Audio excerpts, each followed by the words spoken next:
I hope कि आप लोग को मेरी बातें सब कुछ समझ में आ रही होगी। मतलब आई होप कि आपको स्क्रीन दिख रहा होगा और मेरी आवाज सुनाई पड़ रही होगी। Please confirm, is everything fine?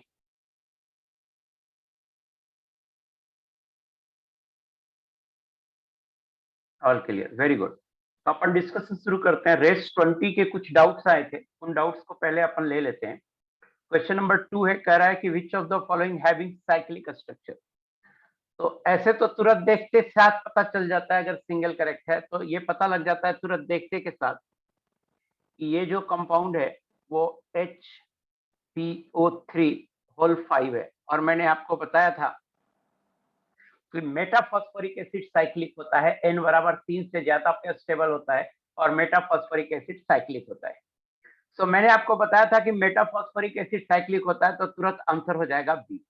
Still इसके बावजूद अगर आप चाहते हो कि हम आपको स्ट्रक्चर बताएं तो आप स्ट्रक्चर, हालांकि सारा सॉल्यूशन में मैंने आपको भेजा है, सारा मैंने आपको सॉल्यूशन में स्ट्रक्चर भेजा है।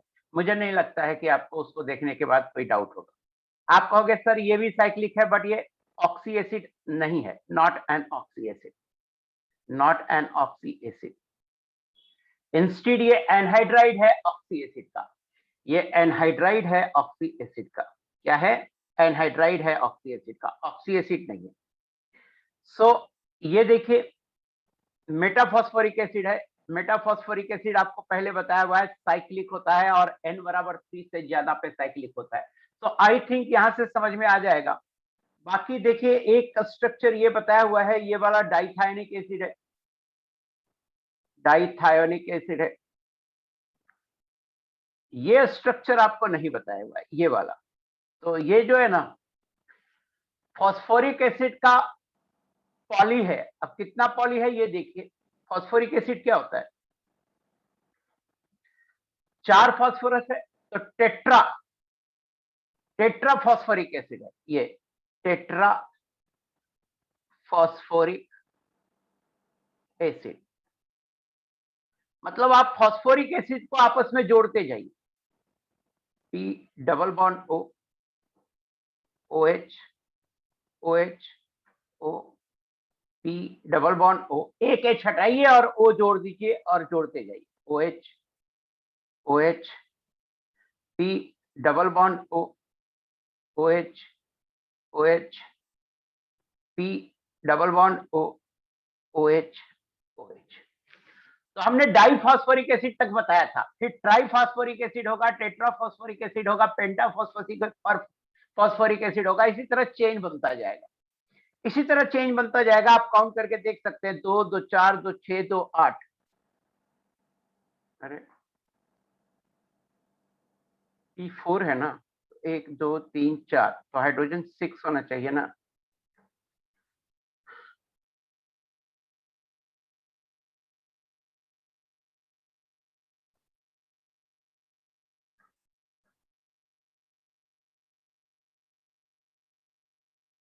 एक दो तीन, एक एक OH एक्स्ट्रा लगा दिया, एक OH एक्स्ट्रा लगा दिया। 1 2 3 4 5 6 6। अब ये स्ट्रक्चर सही है।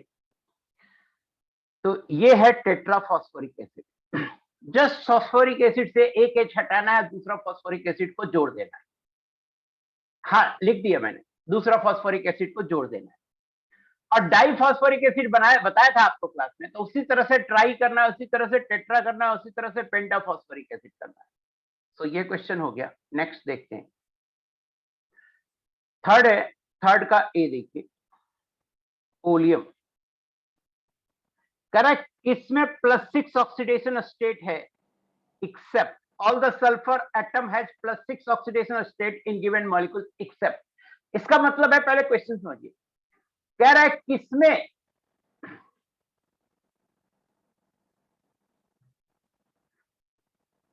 यार कैसे बोल सकते हो नो साउंड? एक बच्चा लिख दिया है नो साउंड। क्या आवाज नहीं आ रही है क्या? क्या मेरी आवाज नहीं आ रही है क्या?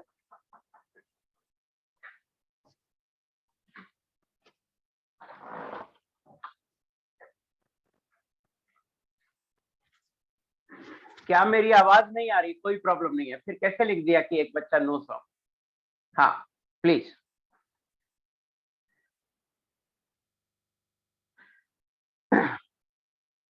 ओलियम, देखिए ओलियम क्या होता है? ओलियम होता है H2SO4 प्लस SO3 का मिक्सचर होता है। इसी को लिख देते हैं H2S2O7, जो डाइसल्फ्यूरिक एसिड का फॉर्मूला है। तो H2SO4 में आप ऑक्सीडेशन स्टेट जानते हैं, सल्फर का 6 होता है, निकाला हुआ है कई बार। SO3 में भी सल्फर का 6 होता है, तो ये आंसर नहीं होगा ओलियम। बी देखिए, कैरो एसिड। कैरो एसिड क्या होता है? कैरोस एसिड, कैरो एसिड बोलते हैं पेरोक्सी सल्फ्यूरिक एसिड। फॉर्मूला होता है H2SO5। तो H2SO5 फॉर्मूला होता है HOOS double bond O double bond O OH। Oxidation state आप देख लो, पेरोक्सी लिंकेज है तो -1 होगा, -1 होगा, यहाँ +1 हाइड्रोजन पे, यहाँ पे -2 होगा, यहाँ पे -2 होगा, यहाँ पे -2 होगा, यहाँ पे +1 होगा। अब देखिए जीरो होने के लिए इस सल्फर पे क्या होना चाहिए? तो जीरो होने के लिए देख लीजिएगा, इस सल्फर पे +6 होना चाहिए, तो कैरो एसिड भी नहीं होगा। सी, डाइथाइनिक एसिड। डाइथाइनिक एसिड यही है, ऊपर जो था ये वाला डाइथाइनिक एसिड, ये वाला था। तो डाइथाइनिक एसिड में डिफरेंट आएगा H2S4O6। एस की संख्या आप वेरी कर सकते हैं, 2 से बड़ा होगा, 3, 4, 5, 6 कुछ भी ले सकते हैं, सब डाइथाइनिक एसिड सीरीज का होगा। इसका स्ट्रक्चर क्या होगा? इसका स्ट्रक्चर होगा S double bond O double bond O OH S S S double bond O double bond O OH। ये डाइथाइनिक एसिड है।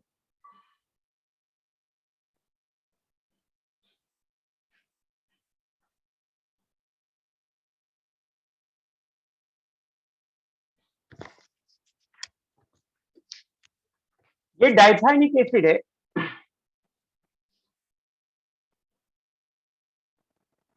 फिर से एक बच्चा लिख दिया नो सॉन्ग।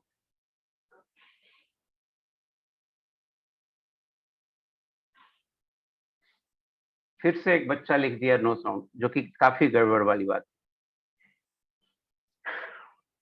All clear. ये डाइथाइनिक एसिड है, इसमें मैं ऑक्सीडेशन स्टेट निकालना आपको सिखाया था। ऑक्सीजन ले जाएगी, ऑक्सीजन ले जाएगी, ऑक्सीजन ले जाएगी, एक एक इलेक्ट्रॉन का पार्टीशन हो जाएगा। तो इसमें आएगा 5, इसमें आएगा 0, एक एक इलेक्ट्रॉन का पार्टीशन हो जाएगा। जब हाइब्रिडाइजेशन सेम होता है तो एक एक इलेक्ट्रॉन का पार्टीशन हो जाता है। तो इसमें आएगा 0, इसमें आएगा 0 और इसमें आएगा 5, H2S4O6। इसमें 6 नहीं है ऑक्सीडेशन स्टेट, तो ये आपका आंसर हो जाएगा डाइथाइनिक एसिड। इसमें 6 नहीं है। मार्शल एसिड में भी H2S2O8 होता है, इसमें भी +6 होता है ऑक्सीडेशन स्टेट। तो डाइथाइनिक एसिड में +5 होता है और 0 होता है, और एवरेज 2.5 होता है। तो ये आंसर होगा, और ये कराया हुआ है क्लास। प्रकाश कुमार क्यों लिख रहे हो हाउ थाइनिक एसिड इज फॉर्म? हम किसी एसिड का फॉर्मेशन पढ़ा रहे हैं क्या? शांत से बैठा नहीं जाता है तुम्हें क्लास में? किसी एसिड का फॉर्मेशन पढ़ाया क्या अभी तक मैंने? पी ब्लॉक कंपाउंड पढ़ा रहे हैं क्या? शांति से बैठ नहीं सकते हो तुम?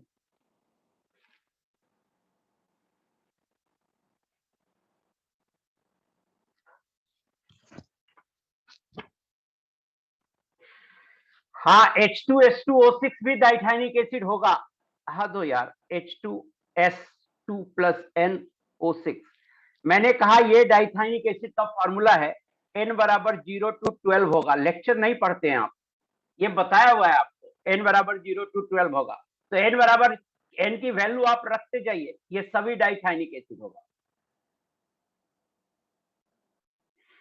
प्रकाश कुमार, आप जो पूछ रहे हैं कि मैं पूछ रहा हूं पायरो से ऑक्सीजन हटाने से बनता है, ये बताया हुआ है, मैं दोबारा थोड़े पढ़ाऊंगा आपको। आपके बहुत मैसेज आते हैं लिखने का जो गलत है, इसलिए मैं आपको डांट रहा हूं। आपको मैं लेक्चर खोल के दिखाऊं कि ये बताया हुआ है कि पायरो से ऑक्सीजन हटाने के बाद डाइथाइनिक एसिड आता है, पायरो डाइसल्फ्यूरिक एसिड से ऑक्सीजन हटाइएगा तो डाइथाइनिक आएगा। क्यों बार बार लिखते रहते हो? हमें डिस्टर्बेंस होती है ना, बार बार मैसेज फ्लैश करता रहता है। क्या पढ़ाएंगे ऐसे में? अपने आप को तुम समझते क्या हो प्रकाश कुमार? क्या समझते हो कि तुम बहुत ये हो? शांति से बैठा करो बेटा, तुम्हारे बहुत मैसेज आते हैं अननेसेसरली। पढ़ा रहूंगा एक्स, पूछ रहे होगे भाई।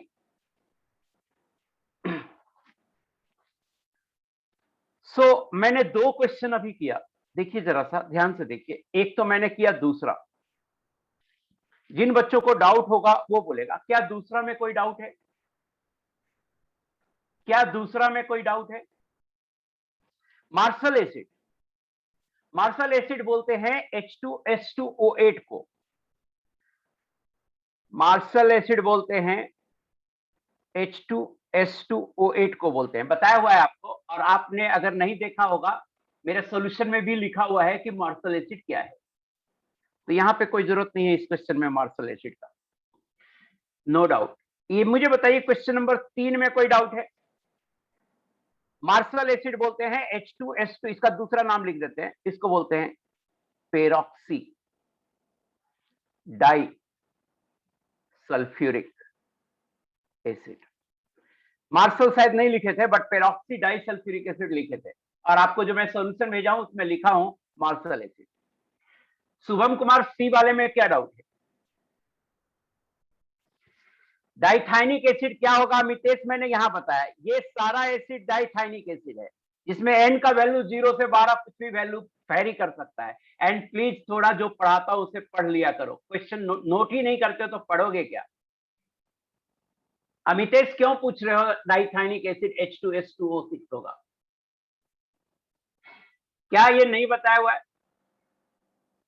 सल्फर का ऑक्सीडेशन स्टेट, जहां ऑक्सीडेशन स्टेट में पढ़ाया ना बेटा उस समय, वहां पे एग्जांपल डाइथाइनिक एसिड ही लिया हूं। देखो ऑक्सीडेशन स्टेट सल्फर का कैसे निकला। नंबर ऑफ वैलेंस इलेक्ट्रॉन, तो सल्फर में 6 इलेक्ट्रॉन है, माइनस बॉन्डिंग के बाद कितने इलेक्ट्रॉन है? तो मोर इलेक्ट्रोनेगेटिव एलिमेंट ऑक्सीजन है, ले गया ऑक्सीजन, ले गया ऑक्सीजन, ले गया। जो ज्यादा मोर इलेक्ट्रोनेगेटिव एटम है वो ऑक्सीजन ले गया। ऑक्सीजन मोर इलेक्ट्रोनेगेटिव होने के कारण इलेक्ट्रॉन ले गया। अब इस सल्फर और इस सल्फर, फर्स्ट सल्फर और सेकंड सल्फर, दोनों में हाइब्रिडाइजेशन sp3 है, तो दोनों की इलेक्ट्रोनेगेटिविटी सेम है, तो एक एक इलेक्ट्रॉन का बंटवारा हो गया, तो 6 - 1 5 आया।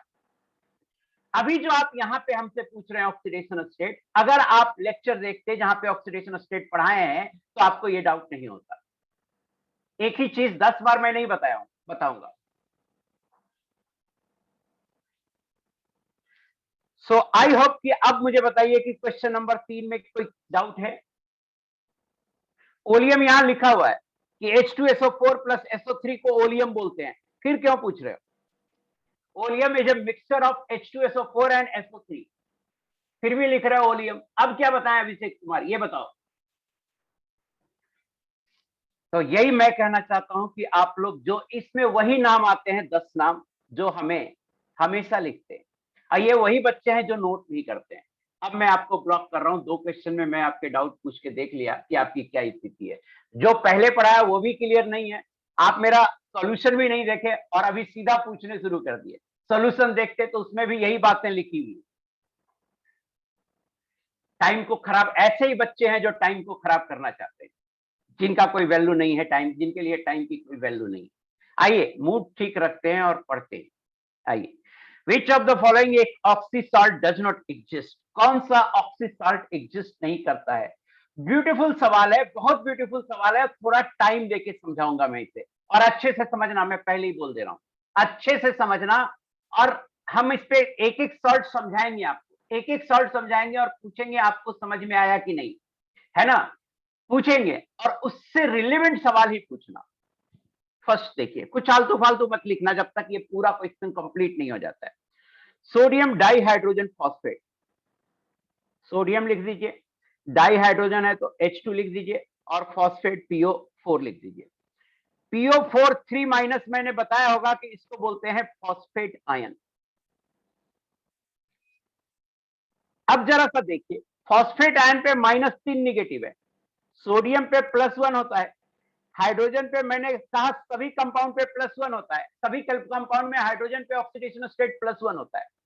तो हाइड्रोजन 2 है तो +1 +1 +2 हो गया, और सोडियम पे 1 है तो +3 हो गया। सोडियम हाइड्रोजन मिला के +3 हो गया, और एनायन पे -3 है, +3 -3 मीन्स ये कंपाउंड सही लिखा हुआ है, ये कंपाउंड सही लिखा हुआ है, ये एग्जिस्ट करेगा। मुझे बताइए पहला कंपाउंड के बारे में आपको समझ में आया या नहीं आया? पहला कंपाउंड एग्जिस्ट करेगा, आप बताइए आपको समझ में आया या नहीं आया? हाँ, हम यहां देख रहे हैं, नहीं आया, सुने ही नहीं। फिर से सुनो, फिर से बताता हूं, फिर से बताता हूं, फिर से सुनो। मैं कह रहा हूं बेटा कि कोई भी कंपाउंड होता है तो वो मॉलिक्यूल आयन अगर नहीं है तो उस पर टोटल चार्ज 0 होता है। तो अगर आयन नहीं लिखा हुआ है मीन्स उस पर टोटल चार्ज 0 होगा। पहला कंपाउंड देखिए, सोडियम डाई हाइड्रोजन फॉस्फेट लिखा हुआ है। सोडियम डाई हाइड्रोजन फॉस्फेट लिखा हुआ है तो हम ये चेक करते हैं कि क्या इस पे टोटल चार्ज 0 है या नहीं। तो सोडियम को सोडियम लिख दिया, डाई हाइड्रोजन को H2 लिख दिया, और फॉस्फेट का फार्मूला जरूर याद होगा आपको, PO4 लिख दिया।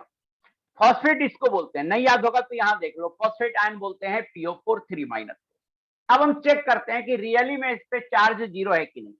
तो जब मैं ऑक्सीडेशन स्टेट पढ़ाया होगा तो लिखा होगा हर कंपाउंड में सोडियम का +1 लेते हैं, हर कंपाउंड में हाइड्रोजन का +1 लेते हैं। तो सोडियम +1 हो गया, हाइड्रोजन का 2 इंटू +1 हो गया, और फॉस्फेट पूरे फॉस्फेट का -3 हो गया। क्या ये 0 आ रहा है? यस, 0 आ रहा है, मीन्स ये कंपाउंड सही लिखा हुआ है। तो जिन बच्चों को नहीं समझ में आया था सिर्फ वो बोलेंगे कि अब आपको समझ में आया कि नहीं आया। अगर 0 नहीं आता तो बोलते नहीं एग्जिस्ट करेगा। वेरी गुड,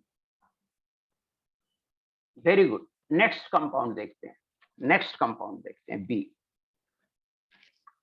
बी कौन सा कंपाउंड है ये देखते हैं।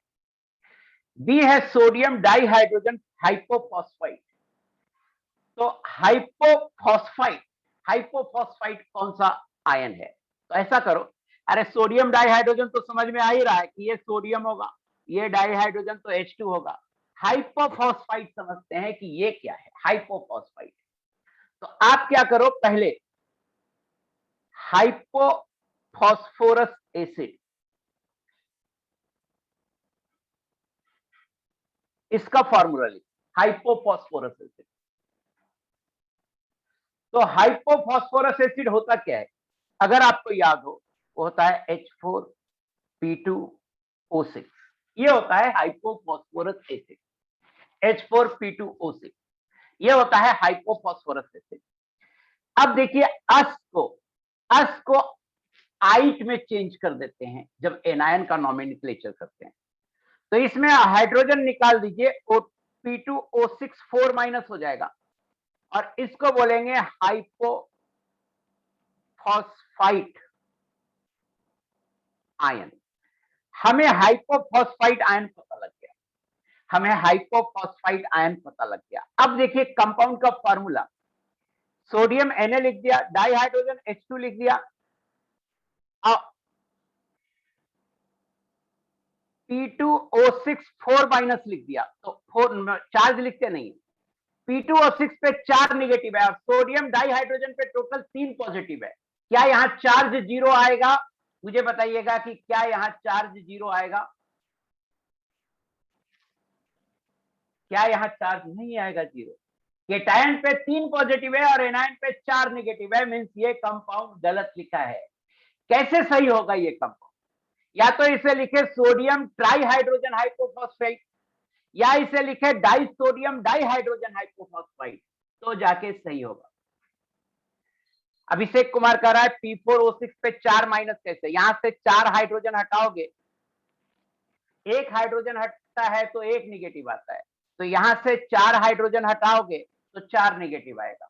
जैसे देखो ना बेटा, H2SO4 है, दो हाइड्रोजन हटाते हो SO4 2 माइनस लिखते हो +2H प्लस, दो हाइड्रोजन हटाए 2 माइनस लिखते हैं। HCl है, एक हाइड्रोजन हटाते हैं 1 माइनस लिखते हैं। बेसिक ही बहुत कमजोर है, 8, 9, 10 में जो आपको आना चाहिए था वो नहीं आता है।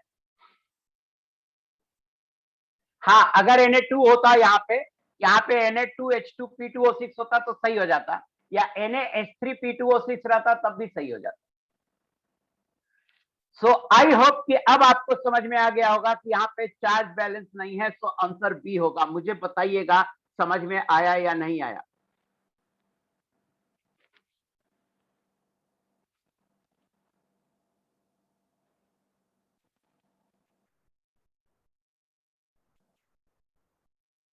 हाँ, पोटेशियम हाइड्रोजन सल्फाइड, ये कंपाउंड तो बहुत सिंपल है। पोटेशियम हाइड्रोजन सल्फाइड होता है SO3 2 माइनस, ये एग्जिस्ट करेगा KH। अभिषेक कुमार तुम्हारा आंसर कर दिए बेटा, P2O6 पर 4 कैसे ये आंसर कर दिए, तुम दोबारा फिर से मुझे टाइप करके भेजे। फिर से सुनो अभिषेक कुमार, फिर से सुनो।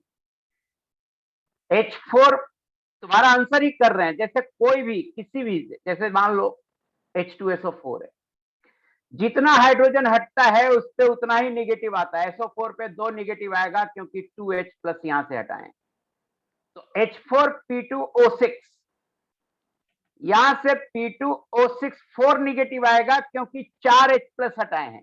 H2SO4 जब पता है आपको, तो H4P2O6 क्यों नहीं पता लग रहा है कि इस पे 4 निगेटिव आएगा। अभिषेक कुमार बताना समझ में आया नहीं आया।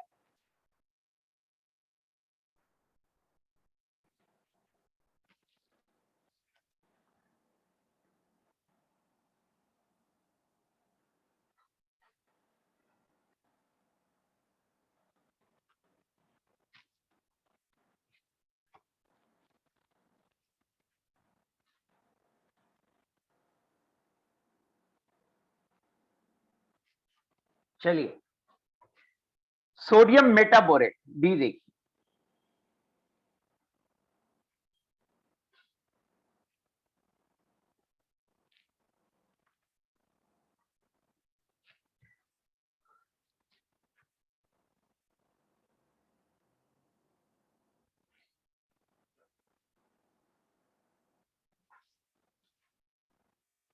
कुछ बच्चा ये कह रहा है, क्या बताया था एक बार मैं देख लूं।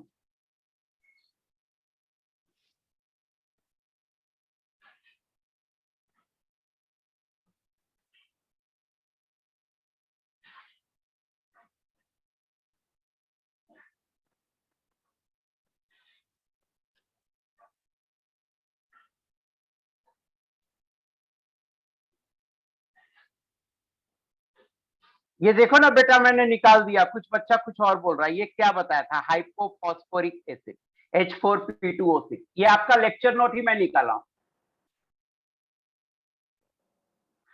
आपको क्या बताया था, देखिए, हाइपोफॉस्फोरस फॉस्फोरिक एसिड ये बताया था, और आप हमको बोले कि आप हमको कुछ और बताया था। मैं लेक्चर नोट ही निकाला हूं, देखिए।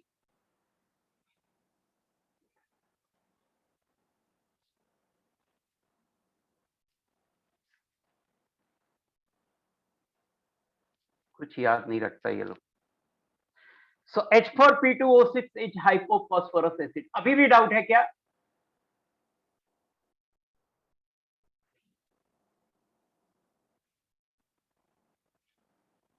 सोडियम डाइहाइड्रोजन फॉस्फाइड हाइपोफॉस्फोरस, हाँ, हाइपोफॉस्फोरस है।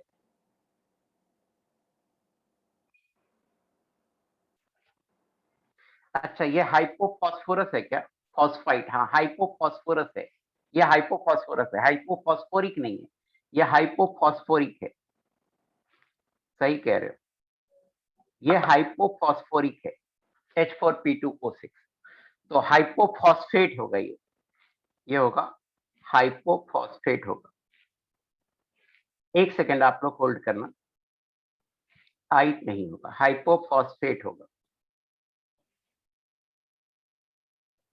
ये हाइपोफॉस्फाइट है ना, फॉस्फाइट है तो ये हाइपोफॉस्फोरिक है। तो यहाँ पे एक सेकेंड देखना, एक सेकेंड रुक जाओ, बी को चेंज कर देते हैं। फॉस्फेट और फास्फाइट, एक बार ध्यान से सुनिएगा मेरी बात। अगर 8 होता है तो इसका मतलब वहां पे आएगा अस, और अगर 8 होता है तो वहां पे आएगा एक। थोड़ा यहां ध्यान दीजिए, 8 है, 8 है, अपन ने 8 लेकर के बना दिया था, 8 लेके बना दिया था, तो ये कौन सा एसिड होगा? हाइपोफॉस्फोरस एसिड होगा। तो पहले आप फॉर्मूला लिखिए हाइपोफॉस्फोरस एसिड का। पहले आप फॉर्मूला लिखिए हाइपोफॉस्फोरस एसिड का। तो देखिए हाइपोफॉस्फोरस एसिड क्या होता है, एक बार देखिए, मैं ये चेक कर लेता हूं।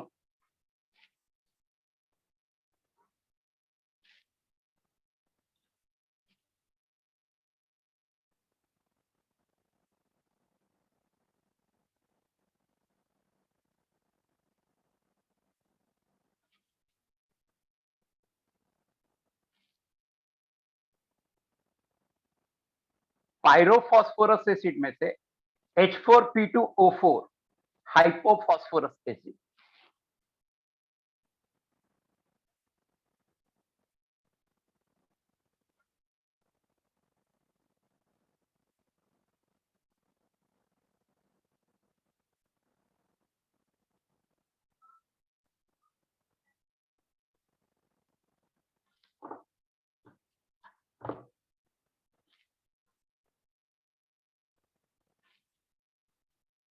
नहीं बताए हैं क्या?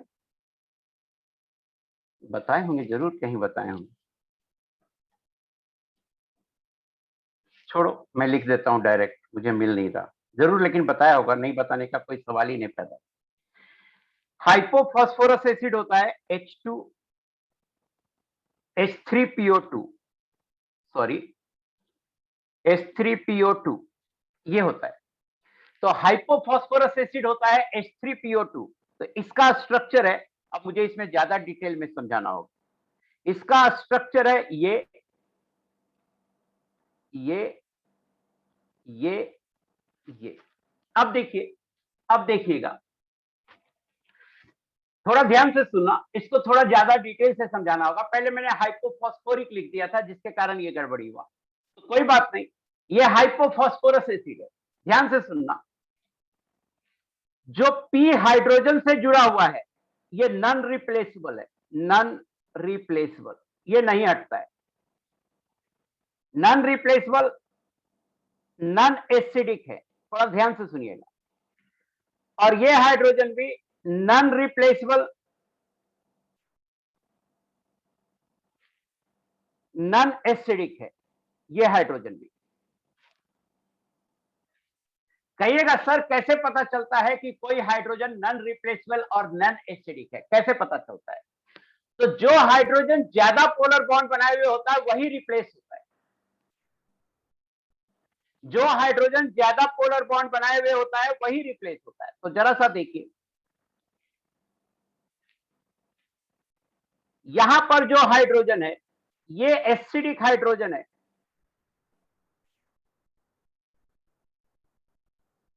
रिप्लेसेबल है।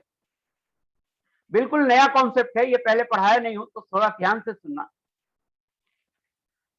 ये हाइड्रोजन एसिडिक हाइड्रोजन है, ये हाइड्रोजन रिप्लेसेबल है। क्यों?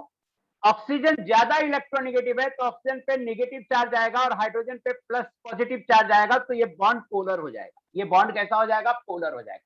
और चूंकि ऑक्सीजन ज्यादा इलेक्ट्रोनेगेटिव है तो हाईली पोलर होगा, और पानी में ये इजिली ब्रेक हो जाएगा। जितना ज्यादा चार्ज आएगा पानी में इजिली ब्रेक होगा। तो ये हाइड्रोजन हटता है, ये दोनों हाइड्रोजन नहीं हटता है, क्योंकि यहां पर पी और एच का इलेक्ट्रोनेगेटिविटी डिफरेंस ज्यादा नहीं है। पी और एच का इलेक्ट्रोनेगेटिविटी डिफरेंस ज्यादा नहीं होने के कारण ये हाइड्रोजन, ये दोनों हाइड्रोजन पानी में नहीं डिसोसिएट होता है, नहीं ब्रेक होता है। तो इससे जो सॉल्ट बनेगा, इससे जो सॉल्ट बनेगा वो बनेगा NaH2PO2, ये बनेगा। इससे जो सॉल्ट बनेगा NaH2PO2 बनेगा। Sodium dihydrogen हाइपोफॉस्फाइड।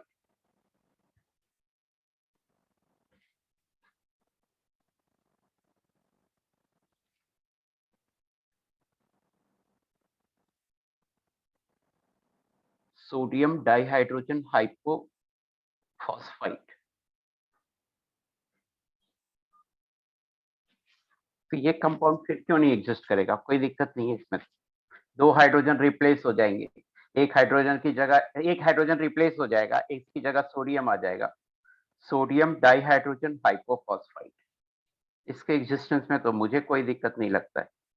Na plus H2PO2 minus, कोई दिक्कत नहीं है।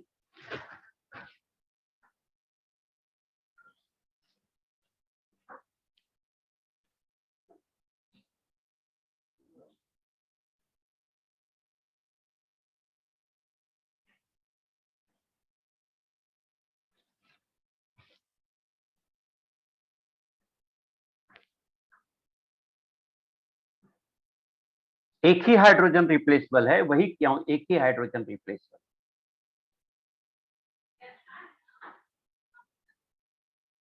वरुण मालविया बताओ क्या?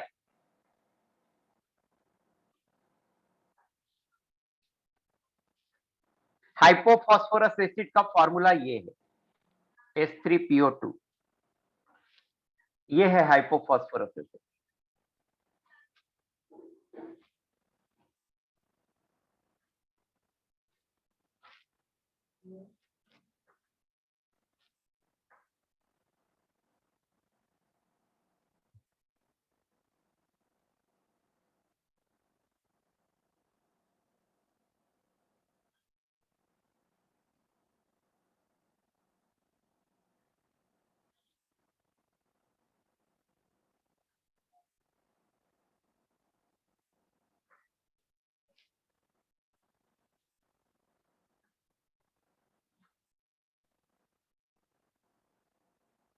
सोडियम हाइपोफॉस्फाइड।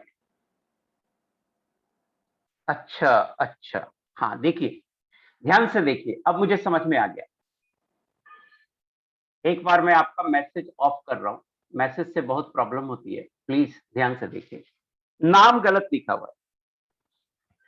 अब इसका जो नाम होगा बेटा, इसका नाम होगा सोडियम, एक हाइड्रोजन रिप्लेसेबल है, और हाइपोफॉस्फोरस एसिड है तो इसका नाम होगा सोडियम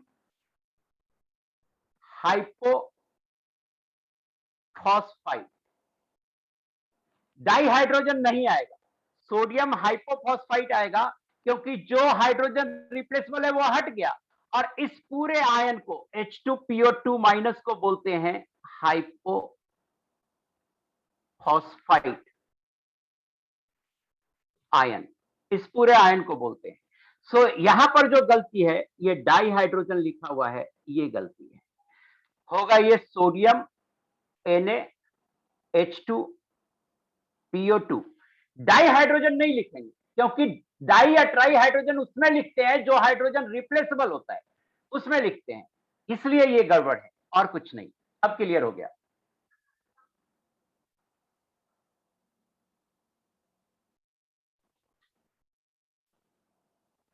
अब क्लियर हो गया? मुझे बताना क्लियर हुआ कि नहीं आपका 7th? मुझे बताना 7th आपका क्लियर हुआ या नहीं हुआ?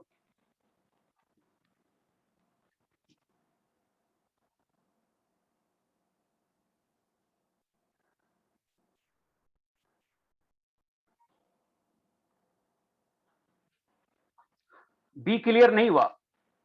फिर से देखिए, बी अगर क्लियर नहीं हुआ तो फिर से देखिए। मैं कह रहा हूं, फिर से सुनना, फिर से सुनना, और एक बार आपका नो मैसेज में कर दे रहा हूं, फिर से सुनना। मैं कह रहा हूं, यहां पर हाइपोफॉस्फाइड लिखा हुआ है, सोडियम डाइहाइड्रोजन हाइपोफॉस्फाइड। तो hypophosphorous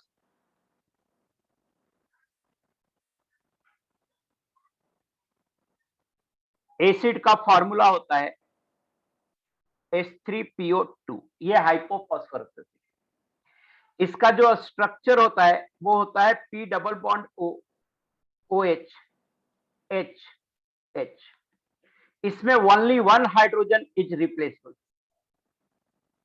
only one hydrogen is replaceable. एक ही हाइड्रोजन रिप्लेसेबल होता है। क्यों, ये भी समझा रहा हूं। वही हाइड्रोजन रिप्लेस होगा जो ऑक्सीजन से जुड़ा होगा। हालांकि ये भी गारंटी नहीं है, ये भी गारंटी नहीं है, H3PO3 में ऐसा नहीं होता है। वही हाइड्रोजन रिप्लेस होगा, बट फिर भी आप ये याद रखो कि वही हाइड्रोजन रिप्लेस होगा जो ऑक्सीजन से जुड़ा होता है, क्योंकि वो बॉन्ड काफी पोलर होगा, पानी में ब्रेक हो जाएगा। तो जब इसको रिप्लेस कीजिएगा तो ये हो जाएगा Na प्लस H2PO2 माइनस, और इस कंपाउंड का नाम होगा हाइपोफॉस्फाइट आयन। इस कंपाउंड का नाम होगा हाइपोफॉस्फाइट आयन। तो कंपाउंड का टोटल जो नाम आएगा NaH2PO2 का, ये नाम आएगा सोडियम हाइपोफॉस्फाइट। हाइपोफॉस्फाइट, इस कंपाउंड का नाम आएगा सोडियम हाइपोफॉस्फाइट। फर्स्ट में डाइहाइड्रोजन होगा, क्योंकि फर्स्ट में दोनों हाइड्रोजन रिप्लेसेबल है, फर्स्ट में डाइहाइड्रोजन होगा क्योंकि वहां पे जो दो हाइड्रोजन है वो रिप्लेसेबल है। सो सोडियम हाइपोफॉस्फाइट इस कंपाउंड का नाम होगा। और यहां लिखा हुआ क्या है, यहां लिखा हुआ है सोडियम डाइहाइड्रोजन हाइपोफॉस्फाइट, ये लिखा हुआ है, इसलिए बी आंसर होगा। मुझे एक बार फिर से बताना कि आपको समझ में आया या नहीं आया, या फिर से रिपीट करो। नहीं, फर्स्ट में डाइहाइड्रोजन होगा, फर्स्ट में डाइहाइड्रोजन होगा।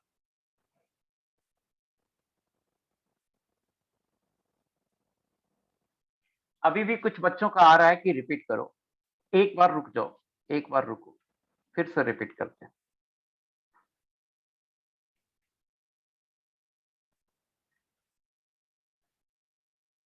फिर से रिपीट करते हैं।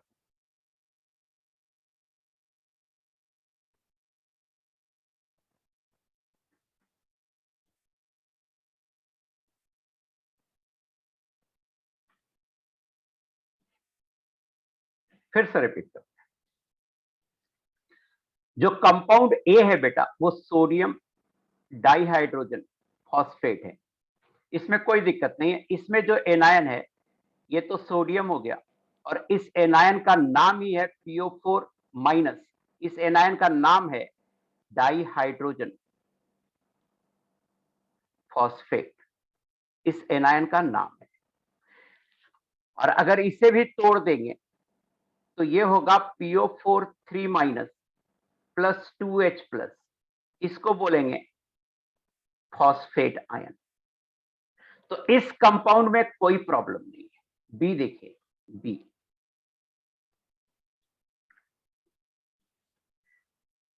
फर्स्ट में कोई दिक्कत नहीं है, डाइहाइड्रोजन आएगा। क्यों डाइहाइड्रोजन आएगा? क्योंकि दोनों हाइड्रोजन, ये जो दोनों हाइड्रोजन है रिप्लेसेबल है, दोनों हाइड्रोजन रिप्लेसेबल है, दोनों हाइड्रोजन एसिडिक है।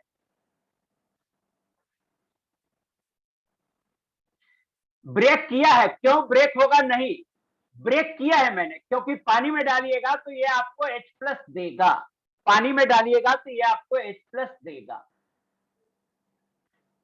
हाँ, आंसर वाली सीट में अलग फॉर्मूला गिवन है, वही तो मैं बोला। मैं पहले हाइपोफॉस्फोरिक एसिड समझ गया था, जिससे कारण ये गड़बड़ हुई। बंसी का यहाँ पे ध्यान देखो ना, देखो ना जो मैं बोल रहा हूं।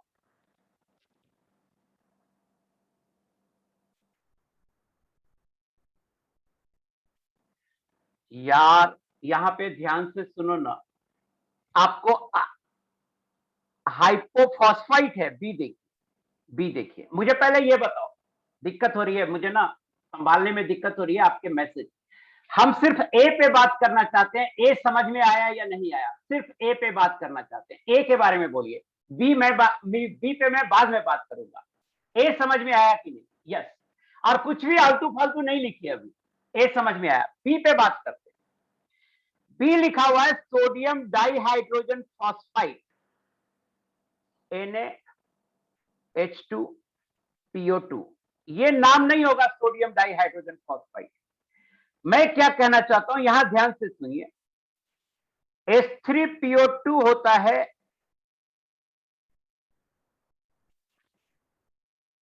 Hypophosphorous acid. जो लोग कह रहे हैं कि H4P2O6 लिखा हुआ है, वहां हाइपोफॉस्फोरिक एसिड है, ये हाइपोफॉस्फोरिक एसिड है, ध्यान दीजिएगा। सो हाइपोफॉस्फोरिक एसिड का नोट में फॉर्मूला लिखा है, यहां पर H3PO2 हाइपोफॉस्फोरस एसिड है, मेरे नोट में ये भी लिखा हुआ है।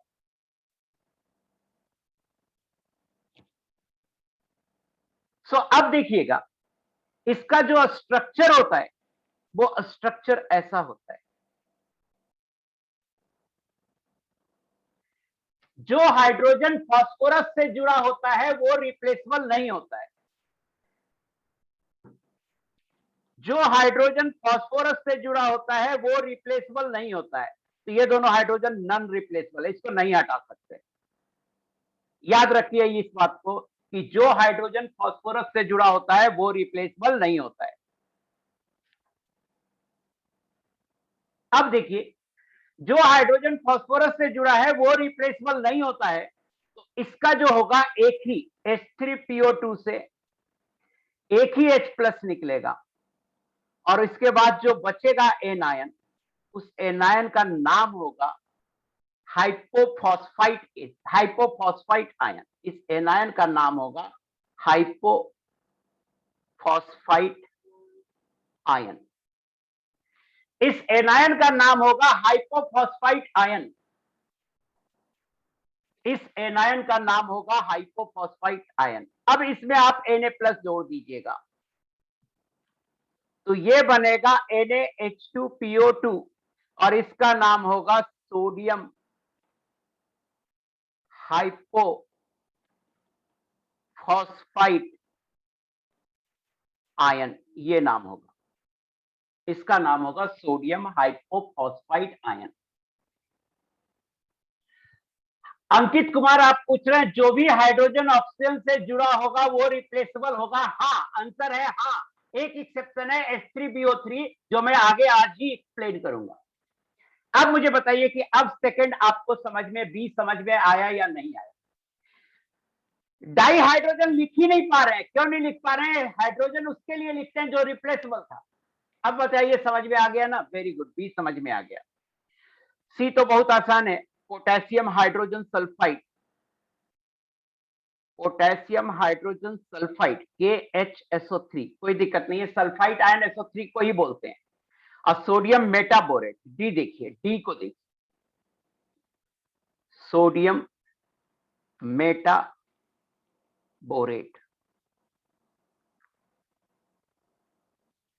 सोडियम मेटाबोरेट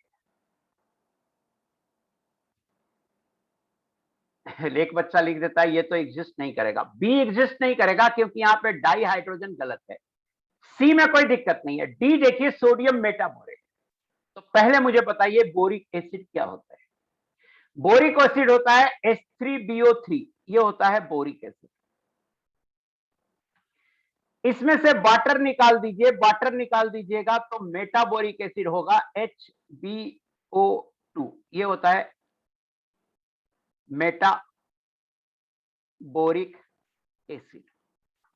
इसमें से एक H+ बाहर निकाल दीजिएगा, एक H+ बाहर निकाल दीजिएगा तो ये बनेगा BO2-, इसको बोलेंगे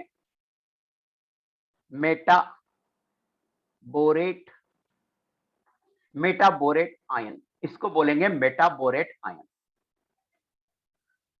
अब देखिए सोडियम मेटाबोरेट है तो मेटाबोरेट आयन आ गया। अब इस आयन में H+ जो Na+ जोड़ दीजिए, Na+ जोड़ दीजिए, ये हो जाएगा NaBO2 और इसको बोलेंगे सोडियम मेटाबोरेट। इतना गड़बड़ी क्यों हुआ था? उतना गड़बड़ी ये हो गया था कि जब मैं सवाल को बना रहा था, इस सवाल को, जैसे मैं DPP का रेस का सॉल्यूशन भेजा हूं, तो इस सवाल को बनाने में यहां पर जो फॉर्मूला लिख दिया था, 8 आने से जो फॉर्मूला होगा वो लिख दिया था, जिसके कारण इतना प्रॉब्लम हुआ। एक बार दिमाग में हो गया सोडियम डाइहाइड्रोजन हाइपोफॉस्फेट, ये हो गया दिमाग, जिसके कारण ये दिक्कत हुई थी। अगर मेरे दिमाग में यहाँ पे आइट की जगह अस लिखता, हाइपोफॉस्फोरस आता, तो ये गड़बड़ी नहीं होती। हमने यहाँ पे आइट की जगह 8 समझ के जो गलती की, यहाँ पे गलती हुई थी। अब शायद आपको क्लियर हो गया। वाटर रिप्लेसेबल होना चाहिए तब मीटा आ जाएगा। हाँ, ये बताया हुआ है। इस कारण से गड़बड़ी हुई थी और इस कारण से मुझे लगा कि जब मुझे गड़बड़ी हुई तो आपको भी गड़बड़ी होगी, और इसलिए मैंने टाइम आपको दिया समझने तक। आई होप कि अब आपको समझ में आ गया होगा, मुझे बताना अब क्लियर है? हाँ अब क्लियर होगा। अरे क्या होता है ना, नाम में कभी ना कभी कंफ्यूजन हो सकता है, और कंफ्यूजन होने पे आपको हो सकता है कि देखना पड़े, अभी तो आपको स्टार्ट है इसलिए कोई दिक्कत नहीं है, अब क्लियर हो गया। नेक्स्ट क्वेश्चन देखते हैं। हाँ, रेस में भी यही गलती हुई थी, रेस रात में ही बना के मैं आपको भेजा हूं, वहां पर चूंकि 8 बना के बनाया हूं तो यही हुई थी, बट उसको मैं सुधार करके भेज दूंगा। अब देखिए कह रहा है for which of the following of the acid all hydrogen atoms are not replaceable in nature. इस क्वेश्चन को समझने के लिए आप पहले देख लो बेसिसिटी, कौन रिप्लेसेबल होगा कौन नहीं रिप्लेसेबल होगा, यहां पे पहले मैं आपको दिखा देता हूं कंसेप्ट ऑफ बेसिसिटी।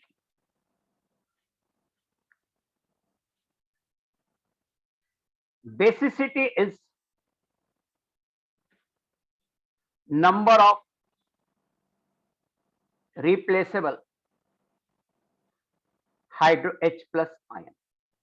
बेसिसिटी होता है number of replaceable H plus ion, जो आयन H प्लस रिप्लेस करेगा। जैसे देखिए मैं यहां पे एसिड लिखूंगा और यहां पर बेसिसिटी लिखूंगा, ये कॉन्सेप्ट है बेटा, नहीं पढ़ाया हूं इससे पहले पढ़ा दे रहा हूं, फिर सोल्व करूंगा। पहले मैंने एसिड लिखा H3PO4, फॉस्फोरिक एसिड इसको बोलते हैं, phosphoric acid. P double bond O, OH, OH, OH, तीनों हाइड्रोजन ऑक्सीजन से जुड़ा हुआ है, तीनों H प्लस रिप्लेस होगा तो इसकी बेसिसिटी 3 होगी। इसकी बेसिसिटी क्या होगी? 3। एक भी हो सकती है, दो भी हो सकती है और 3 भी हो सकती है, मैक्सिमम लिखा हूं, ऐसा लिखता हूं, एक भी लिखता हूं, दो भी लिखता हूं, 3 भी लिखता हूं, मैक्सिमम वाला बोलते हैं। जब नहीं पूछता है, कुछ नहीं बोलता है तो मैक्सिमम वाला लिखते हैं, बेसिसिटी 3 बोलते हैं। एक भी हो सकता है, कब एक होगा? एक H प्लस देगा तो एक होगा, 2 H प्लस देगा तो 2 होगा, और 3 H प्लस देगा तो 3 होगा। ये तीनों H प्लस दे सकता है।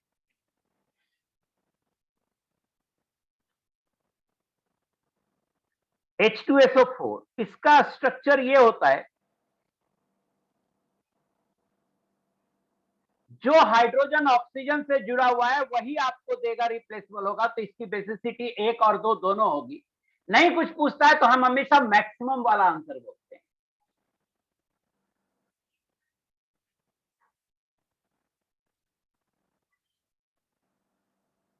H2SO3 इसका स्ट्रक्चर ये होगा,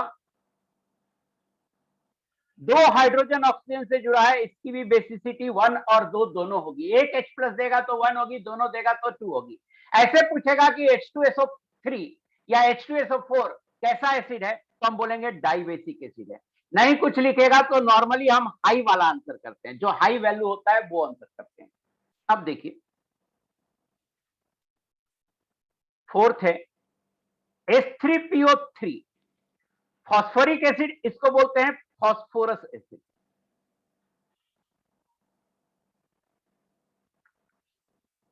इसका स्ट्रक्चर देखिए कैसा है, इसमें क्या है? OH, यहां H, यहां OH। जो हाइड्रोजन फॉस्फोरस से जुड़ा होता है वो रिप्लेस नहीं होता है। हाइड्रोजन अटैच्ड विथ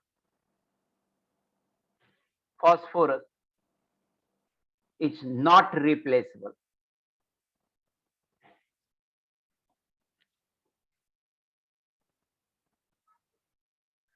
आप पूछ सकते हैं कि सर जो हाइड्रोजन फास्फोरस से जुड़ा होता है वो रिप्लेसेबल नहीं होता है, क्यों?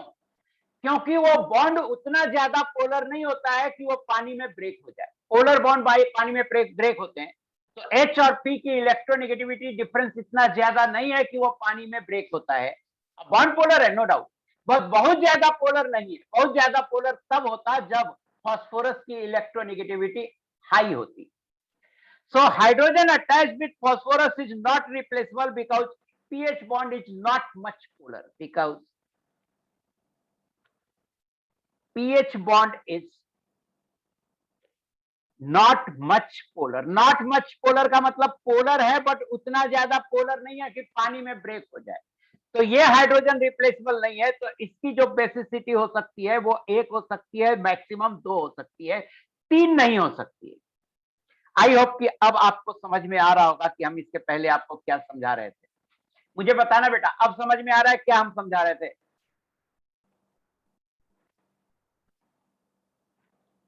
ये रिप्लेसेबल हाइड्रोजन समझ में आ रहा है? यस। H3PO2 ये अभी अभी मैंने पढ़ा, ये हाइपोफॉस्फोरस एसिड,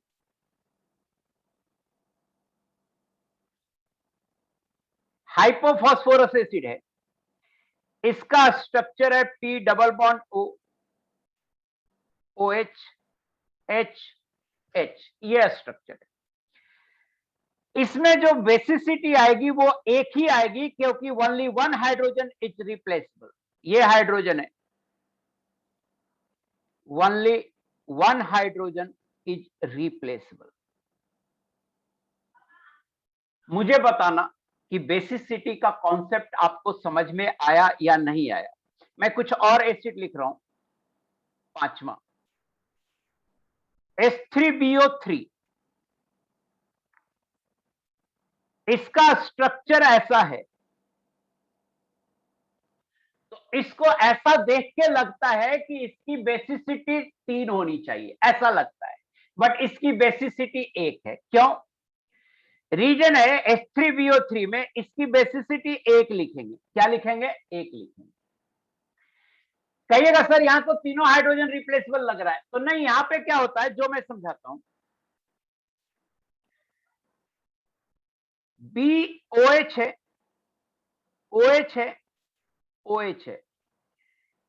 पानी में रिप्लेसेबल का मतलब है पानी में डालेंगे तो वो हाइड्रोजन हट जाए। तो पानी में इस कंपाउंड को डालते हैं तो हाइड्रोजन हटता नहीं है, बल्कि बोरॉन, देखिए बोरॉन के बाहर में 6 इलेक्ट्रॉन है,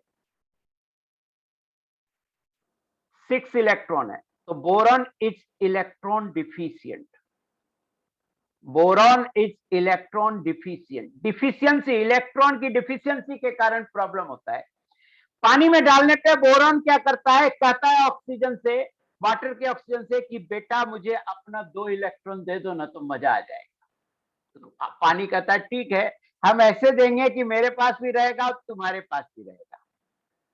तो बोरन 2 इलेक्ट्रॉन पानी का ले लेता है, बोरन 2 इलेक्ट्रॉन पानी का ले लेता है और ऐसा स्ट्रक्चर बनाता है जिसमें ऑक्सीजन पे पॉजिटिव चार्ज आ जाता है और बोरन पे निगेटिव चार्ज आ जाता है।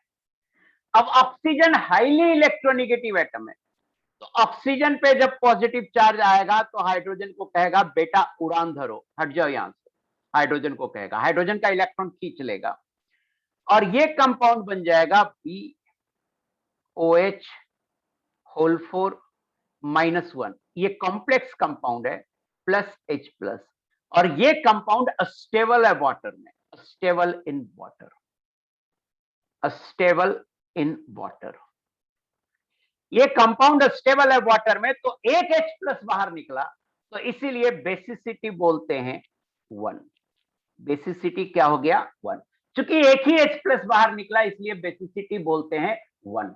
मुझे बताना बेटा H+ क्यों निकला? हाँ, ऑक्सीजन पे पॉजिटिव चार्ज आ गया और ऑक्सीजन हाईली इलेक्ट्रोनिगेटिव है, तो हाइड्रोजन के इलेक्ट्रॉन को कहेगा बेटा मुझे दे दे इलेक्ट्रॉन, तू बाहर हो जा।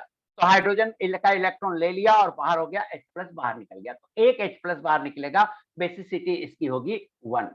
आई होप कि अब आपको समझ में आया होगा कि बेसिसिटी क्या है। मुझे बताना समझ में आया बेसिसिटी क्या है? वेरी गुड, अब बेसिसिटी आ गया। अब देखिए इसमें ऊपर क्वेश्चन पे आते हैं कि for which of the following oxy acid of all hydrogen are not replaceable. तो इसमें तो सारे ऑल रिप्लेसेबल है H2SO4 में। H2CO3 नीचे देख ही लेते हैं, H2CO3 देख लेते हैं नीचे, छठा देख लो H2CO3। H2CO3 का स्ट्रक्चर होता है C double bond O OH OH, ये स्ट्रक्चर होता है H2CO3 का। कॉम्प्लेक्स कंपाउंड कुंदन कुमार जब पढ़ाएंगे तो आइडेंटिफाई करना। अभी तो इतना सोचो कि बड़े ब्रैकेट में जो भी कंपाउंड होते हैं वो कॉम्प्लेक्स होते हैं। कुंदन कुमार बड़े ब्रैकेट में जो भी कंपाउंड होते हैं वो कॉम्प्लेक्स होते हैं। अभी तो इतना समझो। और how to identify complex compound अलग से चैप्टर ही है कि कॉम्प्लेक्स कंपाउंड क्या होता है। देखिए H2CO3 का स्ट्रक्चर ये है, इसकी बेसिसिटी कितनी होगी, 2 होगी, दोनों हाइड्रोजन इसमें रिप्लेस होगा, इसकी बेसिसिटी हो जाएगी 2। तो इसमें भी दोनों हाइड्रोजन रिप्लेसेबल होगा, तो ये भी आंसर नहीं होगा, ये भी आंसर नहीं होगा। H3PO3 यहां लिया हूं, H3PO3 यहां लिया हूं, देखिए यहां लिया हूं, इसमें 3 हाइड्रोजन है, 2 ही मैक्सिमम रिप्लेस होगा, तो ये आंसर होगा H3PO3। और H4P2O7 ये भी ले लेते हैं, H4P2O7 ये भी ले लेते हैं।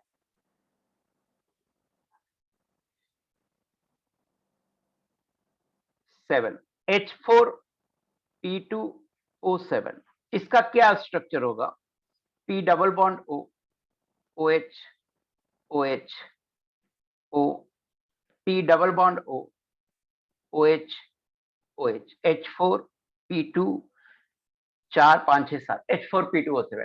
देखो चारों हाइड्रोजन ऑक्सीजन से जुड़ा हुआ है, तो इसकी जो बेसिसिटी होगी 4 तक जाएगी, इसकी बेसिसिटी कहां तक जाएगी, 4 तक जाएगी। तो इसकी बेसिसिटी होगी 1 2 3 4, मैक्सिमम टेट्रा बेसिक है ये, यहां भी 1 2 लिख सकते हो, ये भी 1 2 दोनों होगा 1 2। सो यहां भी चारों रिप्लेस हो जाएगा, तो इसका मतलब है कि आंसर सिर्फ H3PO3 होगा। मुझे बताना अब समझ में आया कि नहीं आया 8 नंबर क्वेश्चन, अब समझ में आया 8 नंबर क्वेश्चन। तो क्या क्या क्लियर हुआ, जो हाइड्रोजन ऑक्सीजन से जुड़ा होगा वही रिप्लेस होगा। फास्फोरस से डायरेक्ट जुड़ा हुआ, फास्फोरस से डायरेक्ट जुड़ा हुआ हाइड्रोजन रिप्लेस नहीं होता है। और एक एक्सेप्शन है, H3BO3 में हाइड्रोजन से रिप्लेस हुआ है ऑक्सीजन, बट H3BO3 का हाइड्रोजन रिप्लेस नहीं होता है। बोरन वाला भी आ जाएगा, बोरॉन वाला बोरिक एसिड है ना, बोरन वाला समझ में आ जाएगा।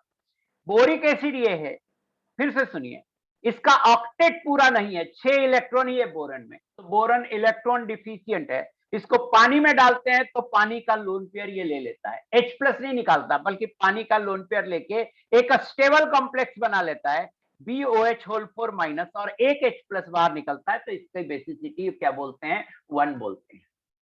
H3BO3 को एक बार फिर से एक्सप्लेन करते हैं, फिर से चलिए फिर से कर देते हैं, फिर से कर देते हैं, फिर से देखिए, ध्यान से देखिए,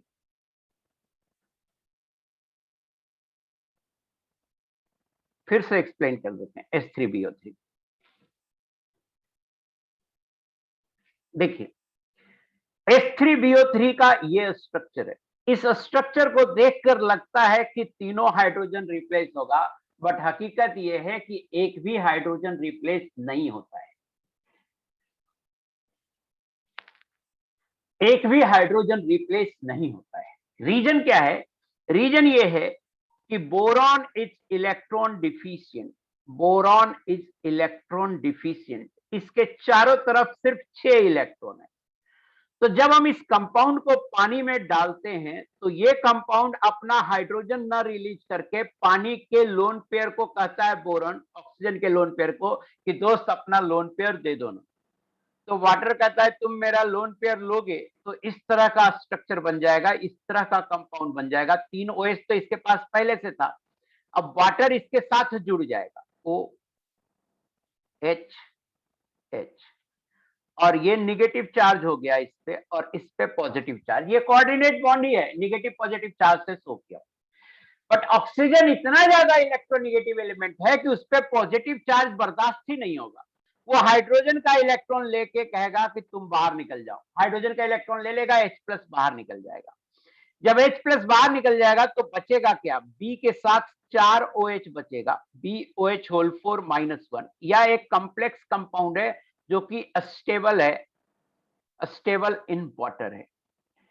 और एक H+ बाहर निकल जाएगा, एक H+ चूंकि बाहर निकल रहा है तो बेसिसिटी हो जाएगी 1। नहीं आया समझ में, वेरी गुड। सो ये एक्सप्लेन हो गया, आगे देखते हैं। अब देखिए मैच द कॉलम, इस मैच द कॉलम में देखिए HCN है, ए स्ट्रक्चर बनाते हैं HCN का।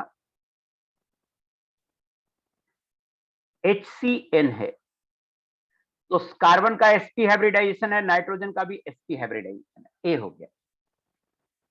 बी देखिए,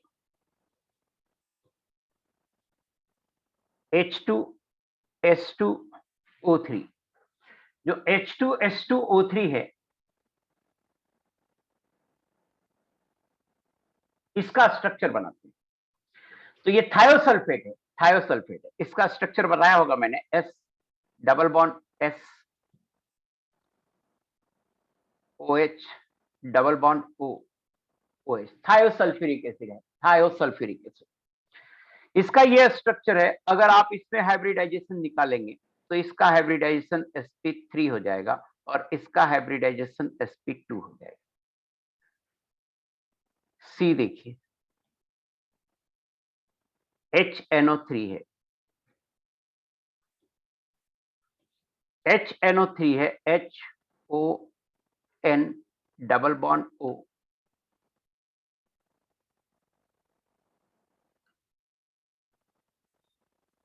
इसमें हाइब्रिडाइजेशन निकालेंगे तो ये हाइब्रिडाइजेशन हो जाएगा sp2। और डी है, डी बनाते हैं,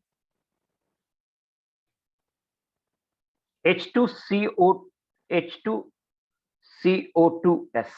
इस कंपाउंड को समझिए क्या है। आप जानते हैं H2CO3 कार्बोनिक एसिड बोलते हैं, ये होता है। इसमें से ऑक्सीजन घटा दिया और सल्फर जोड़ दिया तो H2COS हो गया। अब H2CO3 का स्ट्रक्चर जानते हैं आप, एक ऑक्सीजन को हटा के S लगा देना है, तो इसका स्ट्रक्चर होगा C double bond S OH OH, 2 hydrogen, 1 carbon, 2 oxygen, 1 sulphur, ये स्ट्रक्चर होगा। अगर हम इसमें हाइब्रिडाइजेशन देखें तो इसका sp2 होगा। ये कार्बन अंडरलाइन है, अंडरलाइन कौन सा एटम? कार्बन है, नाइट्रोजन है। अब आप आंसर मिलाइए, अब आप आंसर मिलाइए। देखिए, अब हम आंसर कर रहे हैं।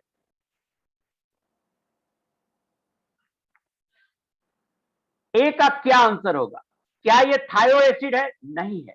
H2S2O3 सॉरी HCN थायो एसिड है? नहीं है। ऑक्सी एसिड है? नहीं है। At least one atom is sp hybridised, ये है R। +5 ऑक्सीडेशन स्टेट, तो ऑक्सीडेशन स्टेट निकालिएगा, सब निकाला हुआ है ऑक्सीडेशन स्टेट।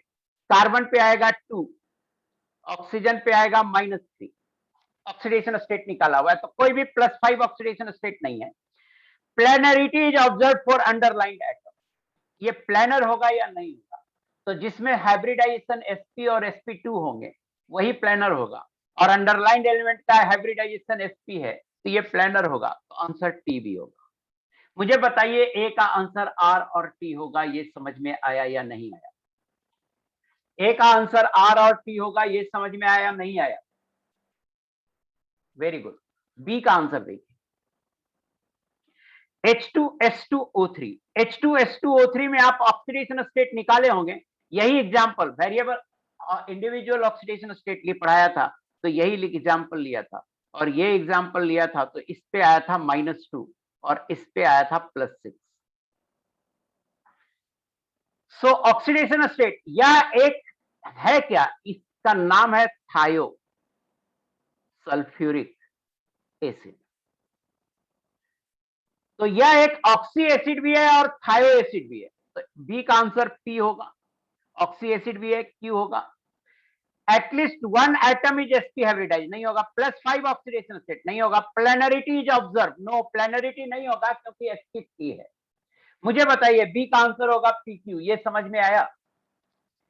बी का आंसर होगा pq, ये समझ में आया? Yes, very good. HNO3, HNO3 में नाइट्रोजन का ऑक्सीडेशन स्टेट निकालेंगे +5 आएगा। HNO3 में नाइट्रोजन का ऑक्सीडेशन स्टेट निकालेंगे +5 आएगा। अब इसका आंसर देखिए सी का,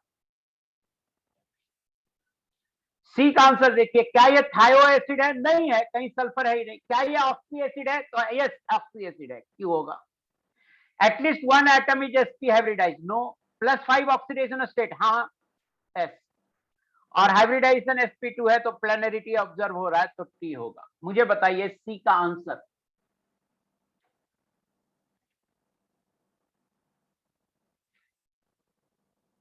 वैभव पाटीदार, ऑक्सीजन में sp होगा, गलत है, ऑक्सीजन में sp3 होगा बेटा, 2 लोन पेयर भी तो है, ऑक्सीजन में sp3 होगा, 2 लोन पेयर भी तो होगा। सी या कोई किसी में भी ऑक्सीजन में sp नहीं है, किसी भी ऑक्सीजन में sp नहीं है। किस ऑक्सीजन में आप बोल रहे हैं? इसमें sp3 है, 3 लोन पेयर, इसमें sp2 है, किसी भी ऑक्सीजन में sp3 नहीं है। आई होप कि आपको समझ, लोन पेयर आप नहीं देख रहे हैं, केवल बॉन्ड पेयर देख रहे हैं, जिससे गलती हो रही है।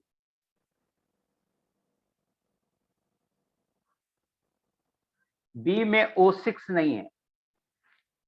थायो, अरे बी का नाम देखो ना, थायोइक एसिड कैसे हुआ, थायो, थायो कैसे हुआ जो बताते हैं। हमने बताया था थायो कब लगाते हैं, H2SO4 है, इसमें से ऑक्सीजन हटा दीजिए, सल्फर जोड़ दीजिए, H2S2O3 हो गया, और इसको बोलते हैं, जब सल्फर जोड़ते हैं तो बोलते हैं थायोसल्फ्यूरिक एसिड। आप थायोडाइनिक समझ रहे हैं, थायोडाइनिक एसिड, डाइथायोनिक समझ रहे हैं आप, डाइथायोनिक समझ रहे हैं, नहीं, थायोसल्फ्यूरिक, आपको शायद समझ में आ गया होगा।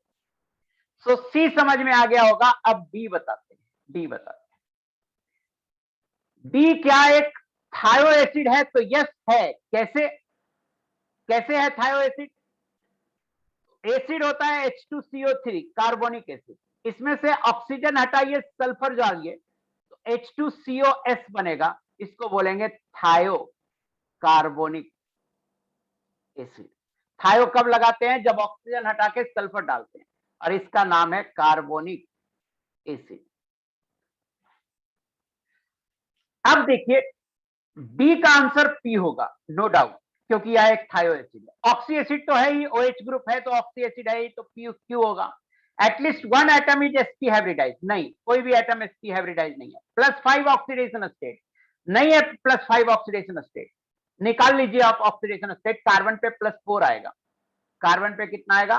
+4 आएगा, सल्फर पे -2 आएगा, ऑक्सीजन पे -2 आएगा, हाइड्रोजन पे +1 आएगा। Planarity is observe for underline element, sp2 है, प्लेनर है, तो टी आंसर होगा, डी का pqt होगा। समझ में आ गया? बताइएगा आपको समझ में आया कि नहीं है?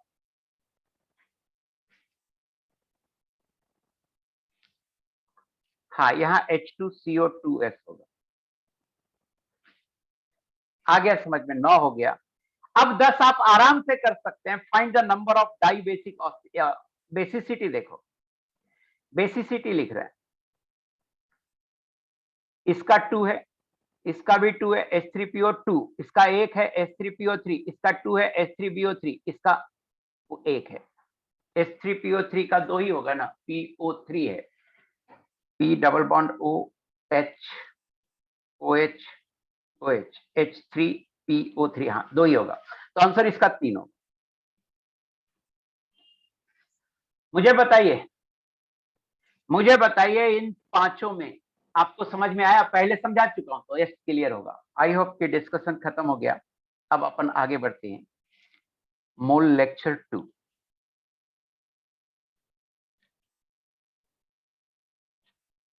एक तो ये है कि मैं आज सॉल्यूशन भेज दूंगा, और वो बी में जो गड़बड़ी हुई थी उसको सुधार के भेज दूंगा, और 21-22 का भी मैं आज सॉल्यूशन भेज दूंगा। आप 21-22 का सॉल्यूशन मिलाने के बाद मुझे डाउट भेज देना, 21-22 का सॉल्यूशन मिलाने के बाद मुझे डाउट भेज देना। पहला पॉइंट तो ये है। होमवर्क क्या है आपका? तो होमवर्क है सीट से O1 कंप्लीट, O1 कंप्लीट, ये सीट से होमवर्क है। हम अगली क्लास में रेस 21-22 डिस्कस करेंगे, और ये डाउट है। मोल लेक्चर 2 देखिए, मुझे याद नहीं है मैं कहां तक पढ़ाया था, जरा सा मुझे रिवाइज देखने दो कहां तक पढ़ाया था। अच्छा, टेम्परेचर का मैं ये बताया था, तीसरा टेम्परेचर, चौथा, फोर्थ, प्रेशर हो गया था, वॉल्यूम हो गया था, टेम्परेचर हो गया था, डेंसिटी डिफाइन करते हैं। डेंसिटी को डी से या रो से डिनोट करते हैं। किसी भी चीज का density always mass by volume होता है। बस ध्यान ये रखना है कि जिसका मास लेंगे उसी का वॉल्यूम लेंगे। ऐसा यूनिट होता है, जो ऐसा यूनिट होता है डेंसिटी का, वो होता है केजी पर मीटर क्यूब। सो ऐसा यूनिट होता है डेंसिटी का केजी पर मीटर क्यूब। कुछ अदर यूनिट्स भी हैं।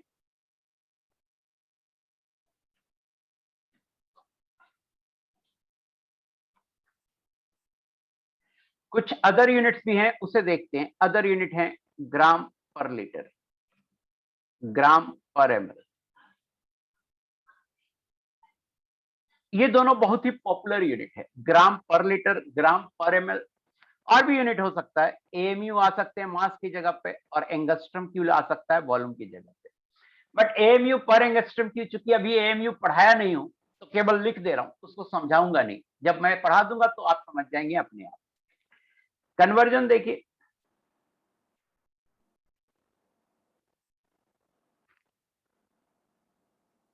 1 kg पर मीटर क्यूब, ये होता है 1000 ग्राम पर एमएल।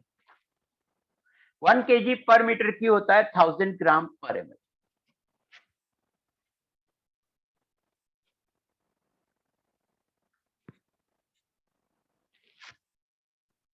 सॉरी, ये गलत लिखा हुआ है। 1 ग्राम पर एमएल होता है 1000 kg पर मीटर क्यूब। वाटर की डेंसिटी होती है 1000 kg पर मीटर क्यूब या 1 ग्राम पर एमएल। वहीं से ये डाटा मुझे याद रहता है। सो वाटर की डेंसिटी होती है 1 ग्राम पर एमएल या 1000 kg पर मीटर क्यूब। आप इसको कन्वर्ट करके देखना। जैसे कन्वर्जन देखो, 1000 है इंटू केजी है डिवाइडेड बाई मीटर क्यूब। आप इसे 1000 लिखो, केजी को लिख सकते हो 1000 ग्राम, और 1 मीटर क्यूब को लिख सकते हो 10⁶ ml। कैंसिल हो गया, यह आ गया 1 ग्राम पर एमएल। तो 1000 केजी पर मीटर क्यूब बराबर होता है 1 ग्राम पर एमएल। ग्राम पर लीटर में देखो, 1 ग्राम पर एमएल बराबर कितना ग्राम पर लीटर होगा? तो ये होगा 1000 ग्राम पर लीटर। ये होगा 1000 ग्राम पर लीटर। क्यों? आप देखो 1000 ग्राम पर लीटर है, तो इसको 1000 ग्राम ही रहने दो। और 1 लीटर में होता है 1000 ml, तो ये अपने आप आ जाएगा 1 ग्राम पर ml। इसका मतलब है ग्राम पर सेंटीमीटर क्यूब और ग्राम पर ml सेम ही हुआ। और देखो 1 ग्राम पर ml बराबर होगा 1 ग्राम पर सेंटीमीटर क्यूब। एक ही बात है, एक ही बात है। ये डेंसिटी का यूनिट है। दो डाटा आप डेंसिटी का याद रखिए, density of water H2O liquid, ये याद रखिए, ये 1 ग्राम पर ml होता है या 1000 केजी पर मीटर क्यूब होता है।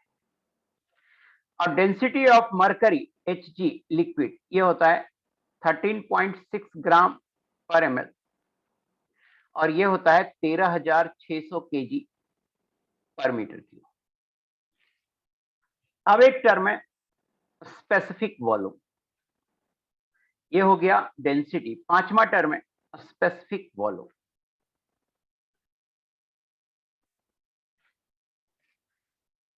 पांचवा टर्म है बेटा specific volume.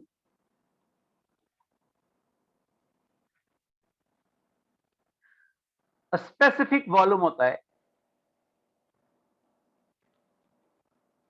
Volume divided by mass. Specific volume होता है volume divided by mass. Volume को मास से डिवाइड करते हैं।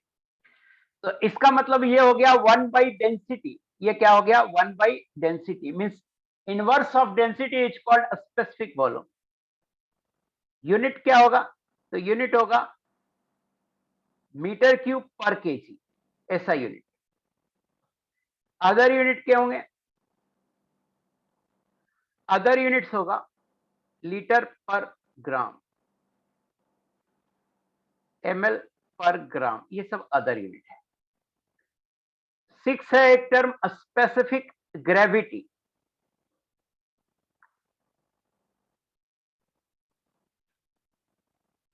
स्पेसिफिक ग्रेविटी होता है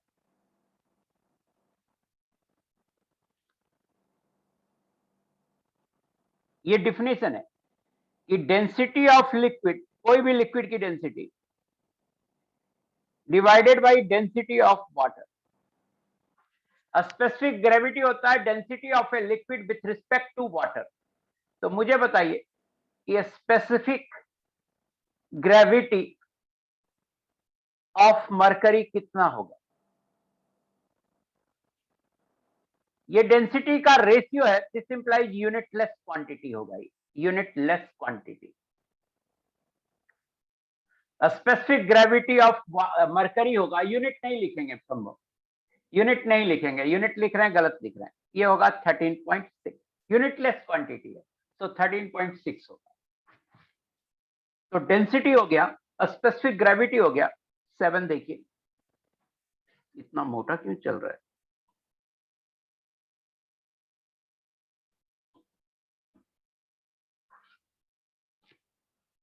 सेवेंथ देखिए, प्रेशर, वॉल्यूम, टेम्परेचर, इन सब की बात हो गई। अब देखते हैं एनर्जी। एनर्जी को अगर हम ई से डिनोट करें तो एनर्जी होता है फोर्स इनटू डिस्प्लेसमेंट।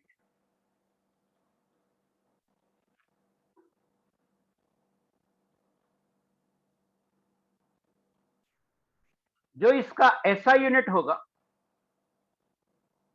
वो ऐसा यूनिट होगा न्यूटन मीटर, और न्यूटन मीटर को ही बोलते हैं जूल, या डिनोट करते हैं जे से। ये एनर्जी की यूनिट है।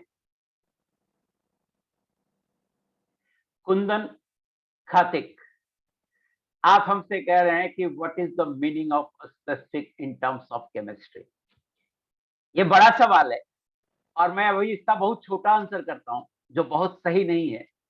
मैं तो सिर्फ इतना कहता हूं कहीं भी स्पेसिफिक आ जाए तो उसे मास से डिवाइड कर दो, कहीं भी स्पेसिफिक आ जाए तो उसे मास से डिवाइड कर दो, और स्पेसिफिक मास आ जाए तो वो डेंसिटी हो जाएगा। अभी तो मैं सिर्फ इतना बोलता हूँ। कुंदन कुमार ने पूछा what is the meaning of specific in terms of chemistry.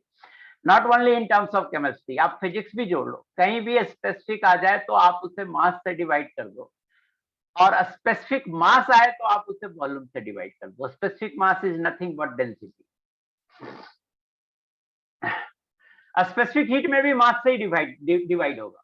तो अभी तो ऐसे ही समझो कि जहां स्पेसिफिक आ गया मास से डिवाइड कर देंगे, और अगर स्पेसिफिक मास होगा तो वॉल्यूम से डिवाइड करेंगे, इतना ही मतलब है।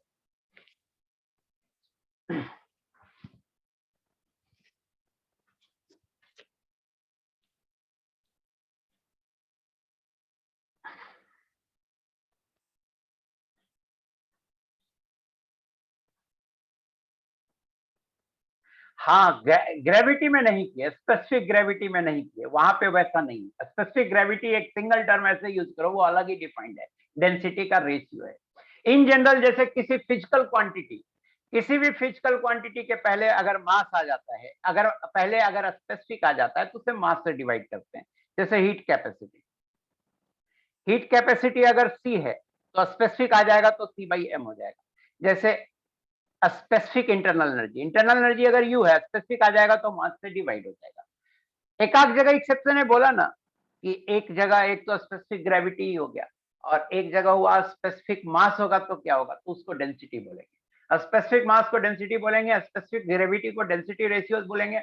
बाकी जगह जो स्पेसिफिक आता है वहां पर मास से डिवाइड कर देते हैं। जिस क्वांटिटी के पहले स्पेसिफिक आता है उस क्वांटिटी को मास से डिवाइड कर देते हैं। सो एनर्जी का ऐसा यूनिट हो गया। अदर यूनिट देखिए,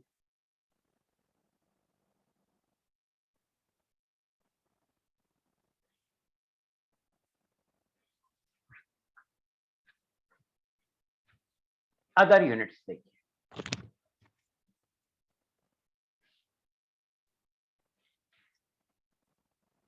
सूर्यांश पूछ रहा है जो मास रहता है वो किसका रहता है। पहले मुझे बताओ किसके पहले स्पेसिफिक लगा रहे हो। मान लो इंटरनल एनर्जी, तो इंटरनल एनर्जी किसी चीज का होगा ना। मान लो तुम आदमी हो 50 किलो के और तेरा इंटरनल एनर्जी है 10 जूल, तो इंटरनल एनर्जी तुम्हारा है तो तुम्हारे मास से डिवाइड करेंगे तो वो होगा specific internal energy. Work is a kind of energy, करा F इंटू डी तो वर्क का फॉर्मूला होता है ना, तो work is a kind of energy, work is a kind of energy. Other units होते हैं कैलोरी, इसको CAL से डिनोट करते हैं। अदर यूनिट्स होते हैं कैलोरी। कुछ ना कुछ लिखते रहने की आदत है आपको, तो मैं थोड़ा सा आपको अब रोक देता हूं। हाँ, अदर यूनिट है कैलोरी, दूसरा है एनर्जी का अर्ग, CGS यूनिट है यह अर्ग। तीसरा है इलेक्ट्रॉन वोल्ट, इसको EV लिखते हैं। चौथा है ATM लीटर। पांचवा है बार लीटर। छठा है बार ml। ये सब एनर्जी का यूनिट है।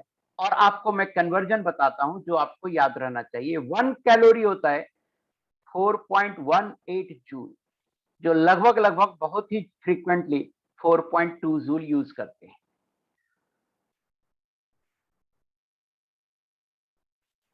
1 इलेक्ट्रॉन वोल्ट होता है 1.6 into 10 to the power -19 joule.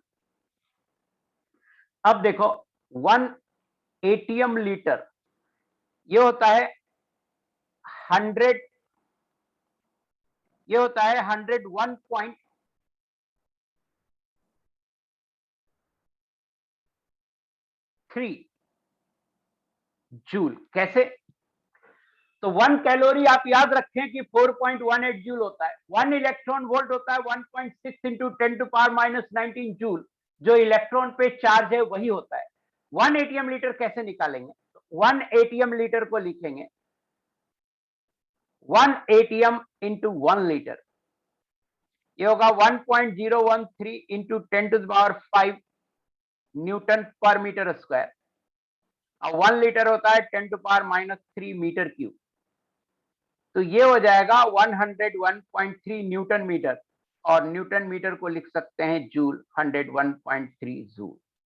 So 1 ATM litre होगा 101.3 जूल। मेरा आपसे रिक्वेस्ट है 1 बार लीटर को जूल में बताइए कितना आएगा। 1 बार लीटर को आप जूल में बताइए कितना आएगा। 1 बार लीटर को जूल में बताइए कितना आएगा। 100 आएगा। Very good.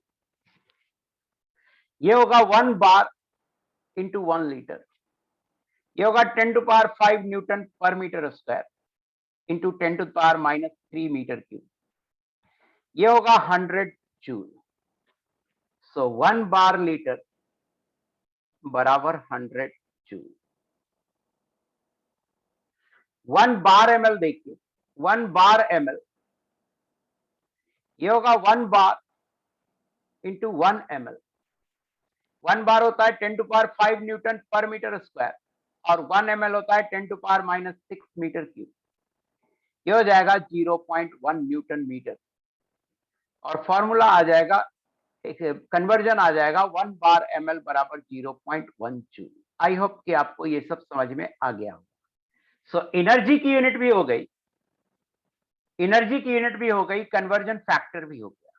अब बात करते हैं आइडियल गैस इक्वेशन। नहीं, पहले हम बात करेंगे एसटीपी की। STP,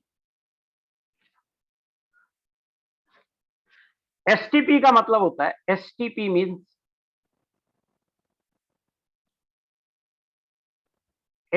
means standard temperature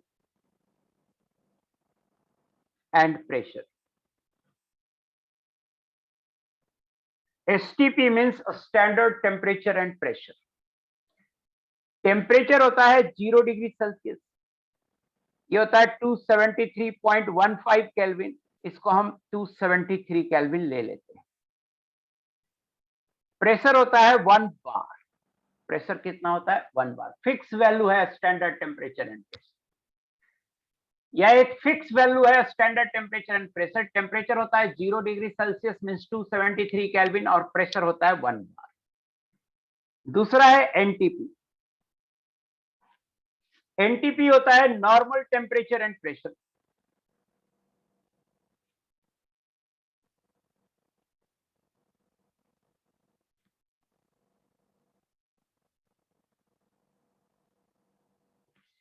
NTP होता है normal temperature and pressure. Temperature होता है 0 डिग्री सेल्सियस मींस 273.15 केल्विन, ये हो गया 273 केल्विन।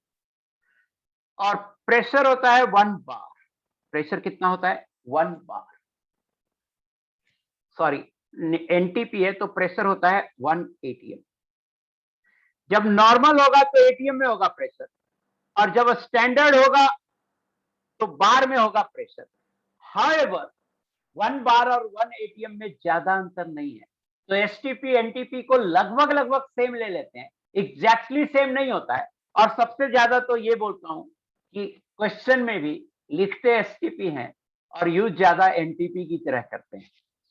तो खैर, आपका अभी जो एग्जैक्ट है वही जानो कि एनटीपी होता है 1 एटीएम और एसटीपी होता है 1 बार। ज्यादा अंतर नहीं है एटीएम बार में, आपको पता है 1 एटीएम होता है 1.013 बार, तो 1.013 कितना कितना कम अंतर आया।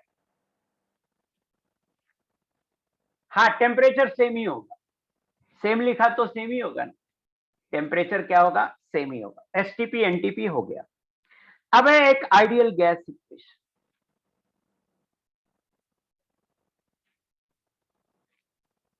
आइडियल गैस, देखिए, कोई भी गैस प्रेशर एग्जर्ट करता है। कोई भी गैस को किसी भी वेसल में रख दीजिएगा तो प्रेशर एग्जर्ट करेगा।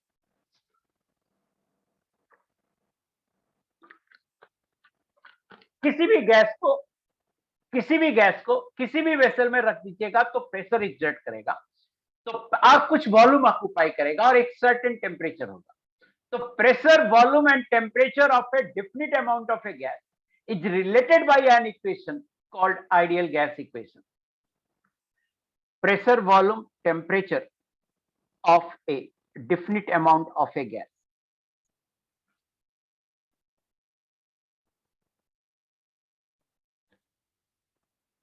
is related with pressure, volume, temperature of a definite amount of a gas is related with an equation called ideal gas equation, which is PV is equal to nRT। Pressure into volume is equal to होता है nRT। P pressure है, V volume है, N है number of moles,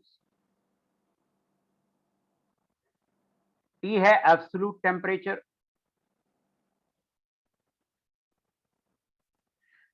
where R is called universal gas constant। R को बोलते हैं universal gas constant. R को क्या बोलते हैं? Universal gas constant. R को बोलते हैं यूनिवर्सल गैस कांस्टेंट। अब देखो values of R। Values of R, R का वैल्यू होता है 0.0821 लीटर एटीएम पर केल्विन पर मोल। R का वैल्यू होता है 0.083 लीटर बार पर केल्विन पर मोल। R का वैल्यू होता है 1.99 कैलोरी पर केल्विन पर मोल। इसको लगभग ले लेते हैं 2 कैलोरी पर केल्विन पर मोल। R का वैल्यू होता है 8.314 जूल पर केल्विन पर मोल। इसको कभी कभी 25/3 ले लेते हैं, जूल पर केल्विन पर मोल। 25/3 कभी कभी ले लेते हैं, 8.314 लेना चाहिए, बट कभी कभी सिंप्लिसिटी के लिए 25/3 ले लेते हैं, और इसको सिंप्लिसिटी के लिए 1/12 ले लेते हैं, 1/12 लीटर एटीएम पर केल्विन पर मोल। लेकिन ये सब आप तब लेना जब दिया हुआ रहे, ये दोनों, क्योंकि एग्जैक्ट नहीं होगा। सिंप्लिसिटी के लिए ले लेते हैं कभी कभी इन दोनों को, 1/12 लीटर बार पर केल्विन पर मोल, सिंप्लिसिटी के लिए लेते हैं। इधर वाला ट्रू लिखा हुआ है, लेफ्ट हैंड साइड वाला एग्जैक्ट डाटा लिखा हुआ है, राइट हैंड साइड वाला अप्रॉक्स लिखा हुआ है। और इसे यूनिवर्सल इसलिए बोलते हैं कि कुछ भी बदल जाए, प्रेशर, वॉल्यूम, टेम्परेचर, कुछ भी चेंज हो जाए, आर की वैल्यू हमेशा कांस्टेंट होती है, इसलिए इसको यूनिवर्सल बोलते हैं। सो यस, टाइम हो गया है। आप मत लिखा करो, मुझे पता रहता है टाइम हो गया है। आप अननेसेसरली, इससे साफ पता चलता है आपका ध्यान पढ़ने पे नहीं होता है। सो टाइम हो गया है। मुझे आइडियल गैस इक्वेशन में और भी बातें बतानी थी।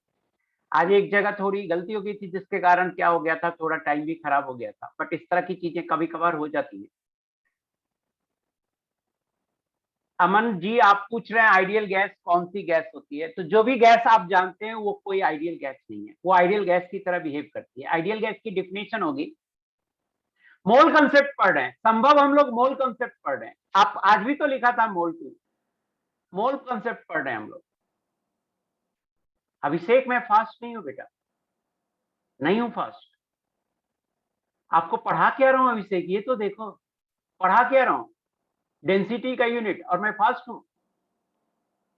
नहीं, आइडियल गैस का मास होता है। आइडियल गैस का डिफिनीशन मैं बोल रहा हूं कि a gas which follows PV is equal to nRT under conditions of all pressure and temperature is called ideal gas. अभिषेक, मैं फास्ट नहीं हूं बेटा, आपका ये कहना कि आप फास्ट हो बिल्कुल गलत है।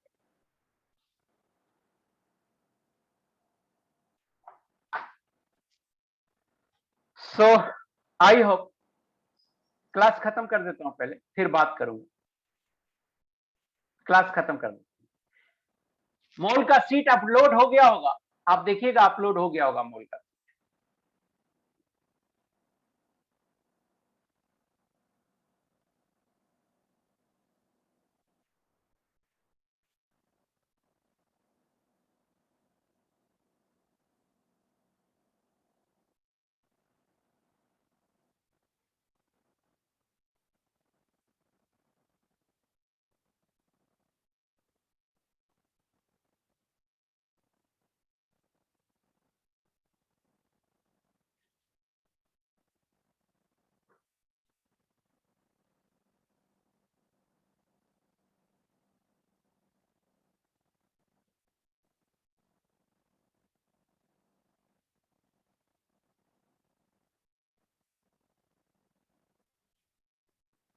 एक बार मुझे कंफर्म करके बताना अपलोड हुआ नहीं हुआ।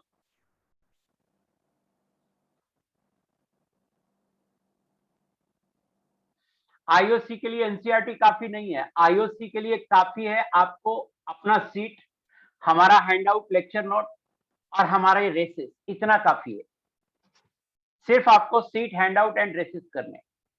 अपलोड नहीं हुआ क्या? अरे, ऐसा कैसे हो सकता है?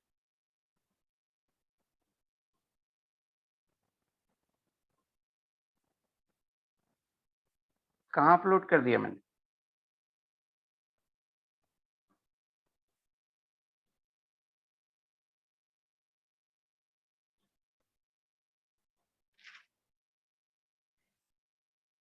हो गया है ना? हाँ, हो गया, वेरी गुड।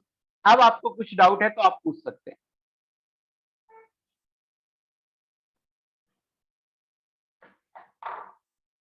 कब ऑफलाइन खुलेगा ये हमें नहीं पता है बेटा, 10-15 दिन में शायद खुल जाए। और कुछ पूछना है?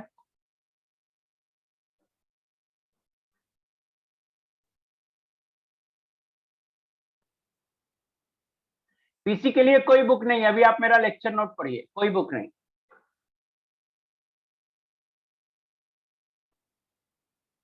रेफरेंस के लिए मैं बुक बताऊंगा, रेफरेंस के लिए बताऊं। सारे चैप्टर इंपॉर्टेंट हैं। Correct, how mole concept is important.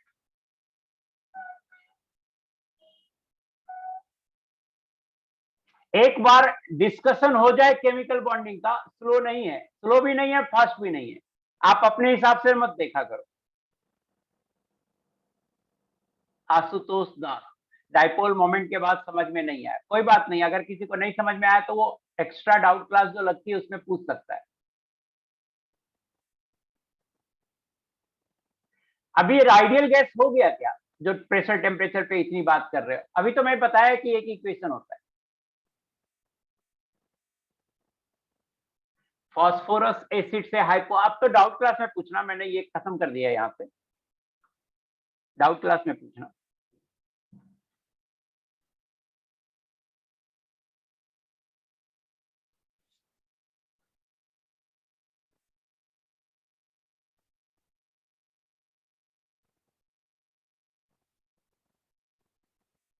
Study material के बारे में मुझे नहीं पता है, आपके घर में डिलीवर होना चाहिए जहां तक मुझे लगता है, बाकी सॉफ्ट कॉपी तो आपको मिल ही जाता हो। प्रकाश कुमार नहीं,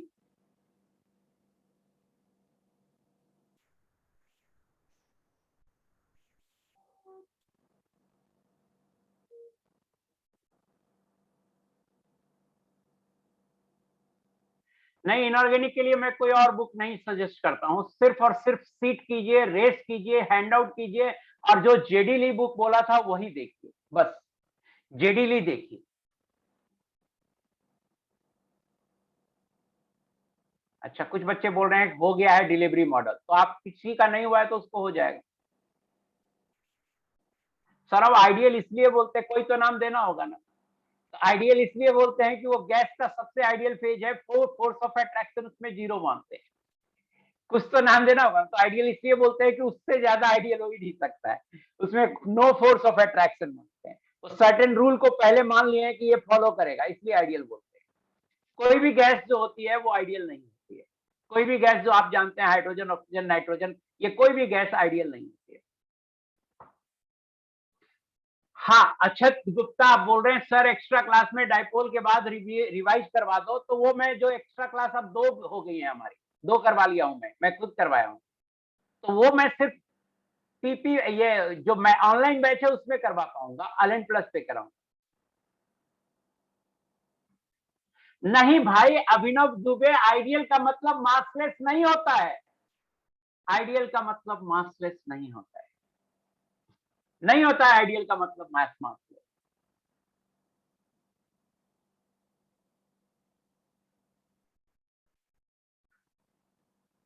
आइडियल का मतलब मासलेस नहीं होता है। हम अनाउंस करते हैं ग्रुप में, टीआर वाई बैच को ही लूंगा और किसी को नहीं लूंगा। हाँ, आर की और वैल्यू रिमेंबर करनी है, मैं ऑफलाइन में नहीं पढ़ाता, 11th क्लास को ऑफलाइन में नहीं पढ़ाता, रिपीटर और 12th को पढ़ाता हूँ ऑफलाइन। आप हमारे टेस्ट में 50% से ज्यादा हमेशा लाएंगे तो आप जेई एडवांस में बहुत अच्छे रैंक से सेलेक्ट होंगे, बहुत ही अच्छे रैंक से।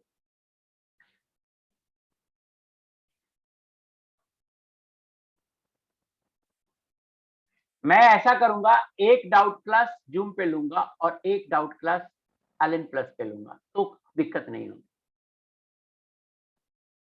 सिली मिस्टेक्स होते हैं, वो रेक्टिफाई ऐसे होगा कि जो भी सिली मिस्टेक्स होता है उसको आप एक डायरी में नोट करके रखिए और अगले एग्जाम में उस सिली मिस्टेक्स को पढ़ के जाइए, तो उससे क्या होगा, धीरे धीरे कम हो जाएगा। इनफैक्ट देखो, मैं ऑफलाइन पढ़ाता हूँ, पिछले 1 साल से ऑनलाइन पढ़ा रहा हूँ, पिछले 1 साल से ऑनलाइन पढ़ा रहा हूँ, तो मुझसे सिली मिस्टेक्स हो जाते हैं, बट अब ठीक हो जाएगा धीरे धीरे।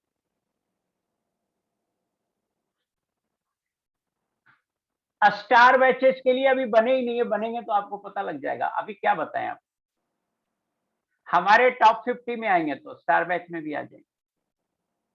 Thank you, thank you Garbit Jain.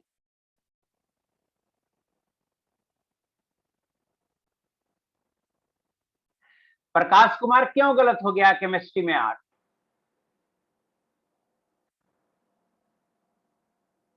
क्यों क्यों गलत हो गया प्रकाश कुमार?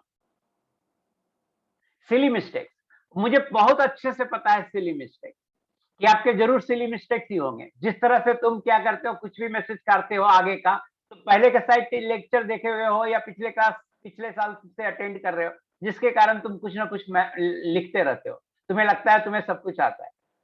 इसी से सबसे बड़ा प्रॉब्लम होती है।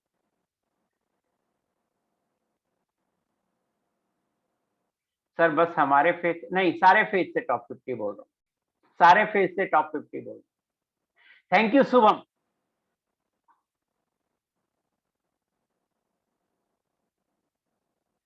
प्रकाश बेटा कैसा कैसा सिली मिस्टेक करते हो, प्रकाश बेटा कैसा कैसा सिली मिस्टेक्स करते हो वो आप नोट करो, पहले नोट करके हमसे डिस्कस भी कर सकते हो, व्हाट्सएप भी कर सकते हो कि ये सिली मिस्टेक्स हुआ, और अगली एग्जाम जब जाओगे तो उसे पढ़ के जाओगे कि ये सिली मिस्टेक्स हुए थे।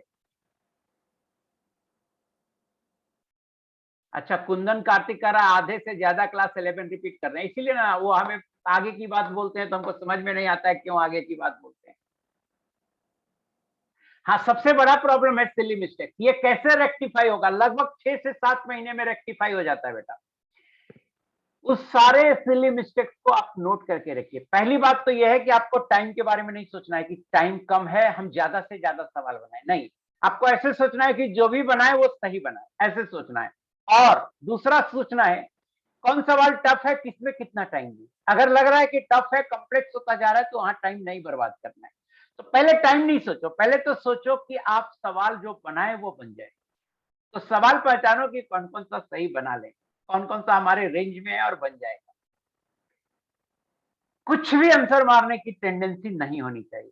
जैसे यहाँ पे बच्चे कुछ भी लिख देते हैं ना, वो टेंडेंसी एग्जामिनेशन हॉल में भी होता है, वो बिना बनाए भी आंसर टिक कर देते हैं। तो ये सब नहीं होना चाहिए। तो जो सिली मिस्टेक्स है वो प्लीज आप नोट करके रखिए, हमसे डिस्कस कीजिए और अगले एग्जाम में पढ़ के जाइए। हाँ, टाइम का इशू नहीं है, बिल्कुल नहीं है। इंजीनियरिंग एंट्रेंस मेडिकल की तरह नहीं है, मेडिकल में टाइम का इशू होता है। इंजीनियरिंग में क्या होता है, जितने टाइम है उसके आप उसमें उसको आप सक्सेसफुली यूज कर लीजिएगा तो आप सेलेक्ट हो जाइए, चाहे आप 50% ही क्यों नहीं बना पाए। हाँ, ये भी होता है, आंसर आप सही लाए और टिक गलत कर दिए, ये भी होता है। ये सिली मिस्टेक्स का सबसे पहला रूप है। ये भी रेक्टिफाई करना है कि आपने आंसर लाया 2 और जब आप टिक करने गए तो -2 पे टिक कर दी, क्योंकि माइनस पे ध्यान ही नहीं दिया। आपने सोचा आंसर है -2 और जब टिक करने गए तो आपने 2 पे सिंपली टिक कर दिया। प्रैक्टिस से ही होगा सारी चीजें ठीक। टेस्ट दीजिएगा, उसकी प्रैक्टिस से आपको पता चलेगा कि क्या क्या एरर होता है, प्रैक्टिस से ही सही होगा। ठीक है, थैंक यू वेरी मच। आज मैं सॉल्यूशन भेज दूंगा आपको 21-22 का। Bye everyone, bye.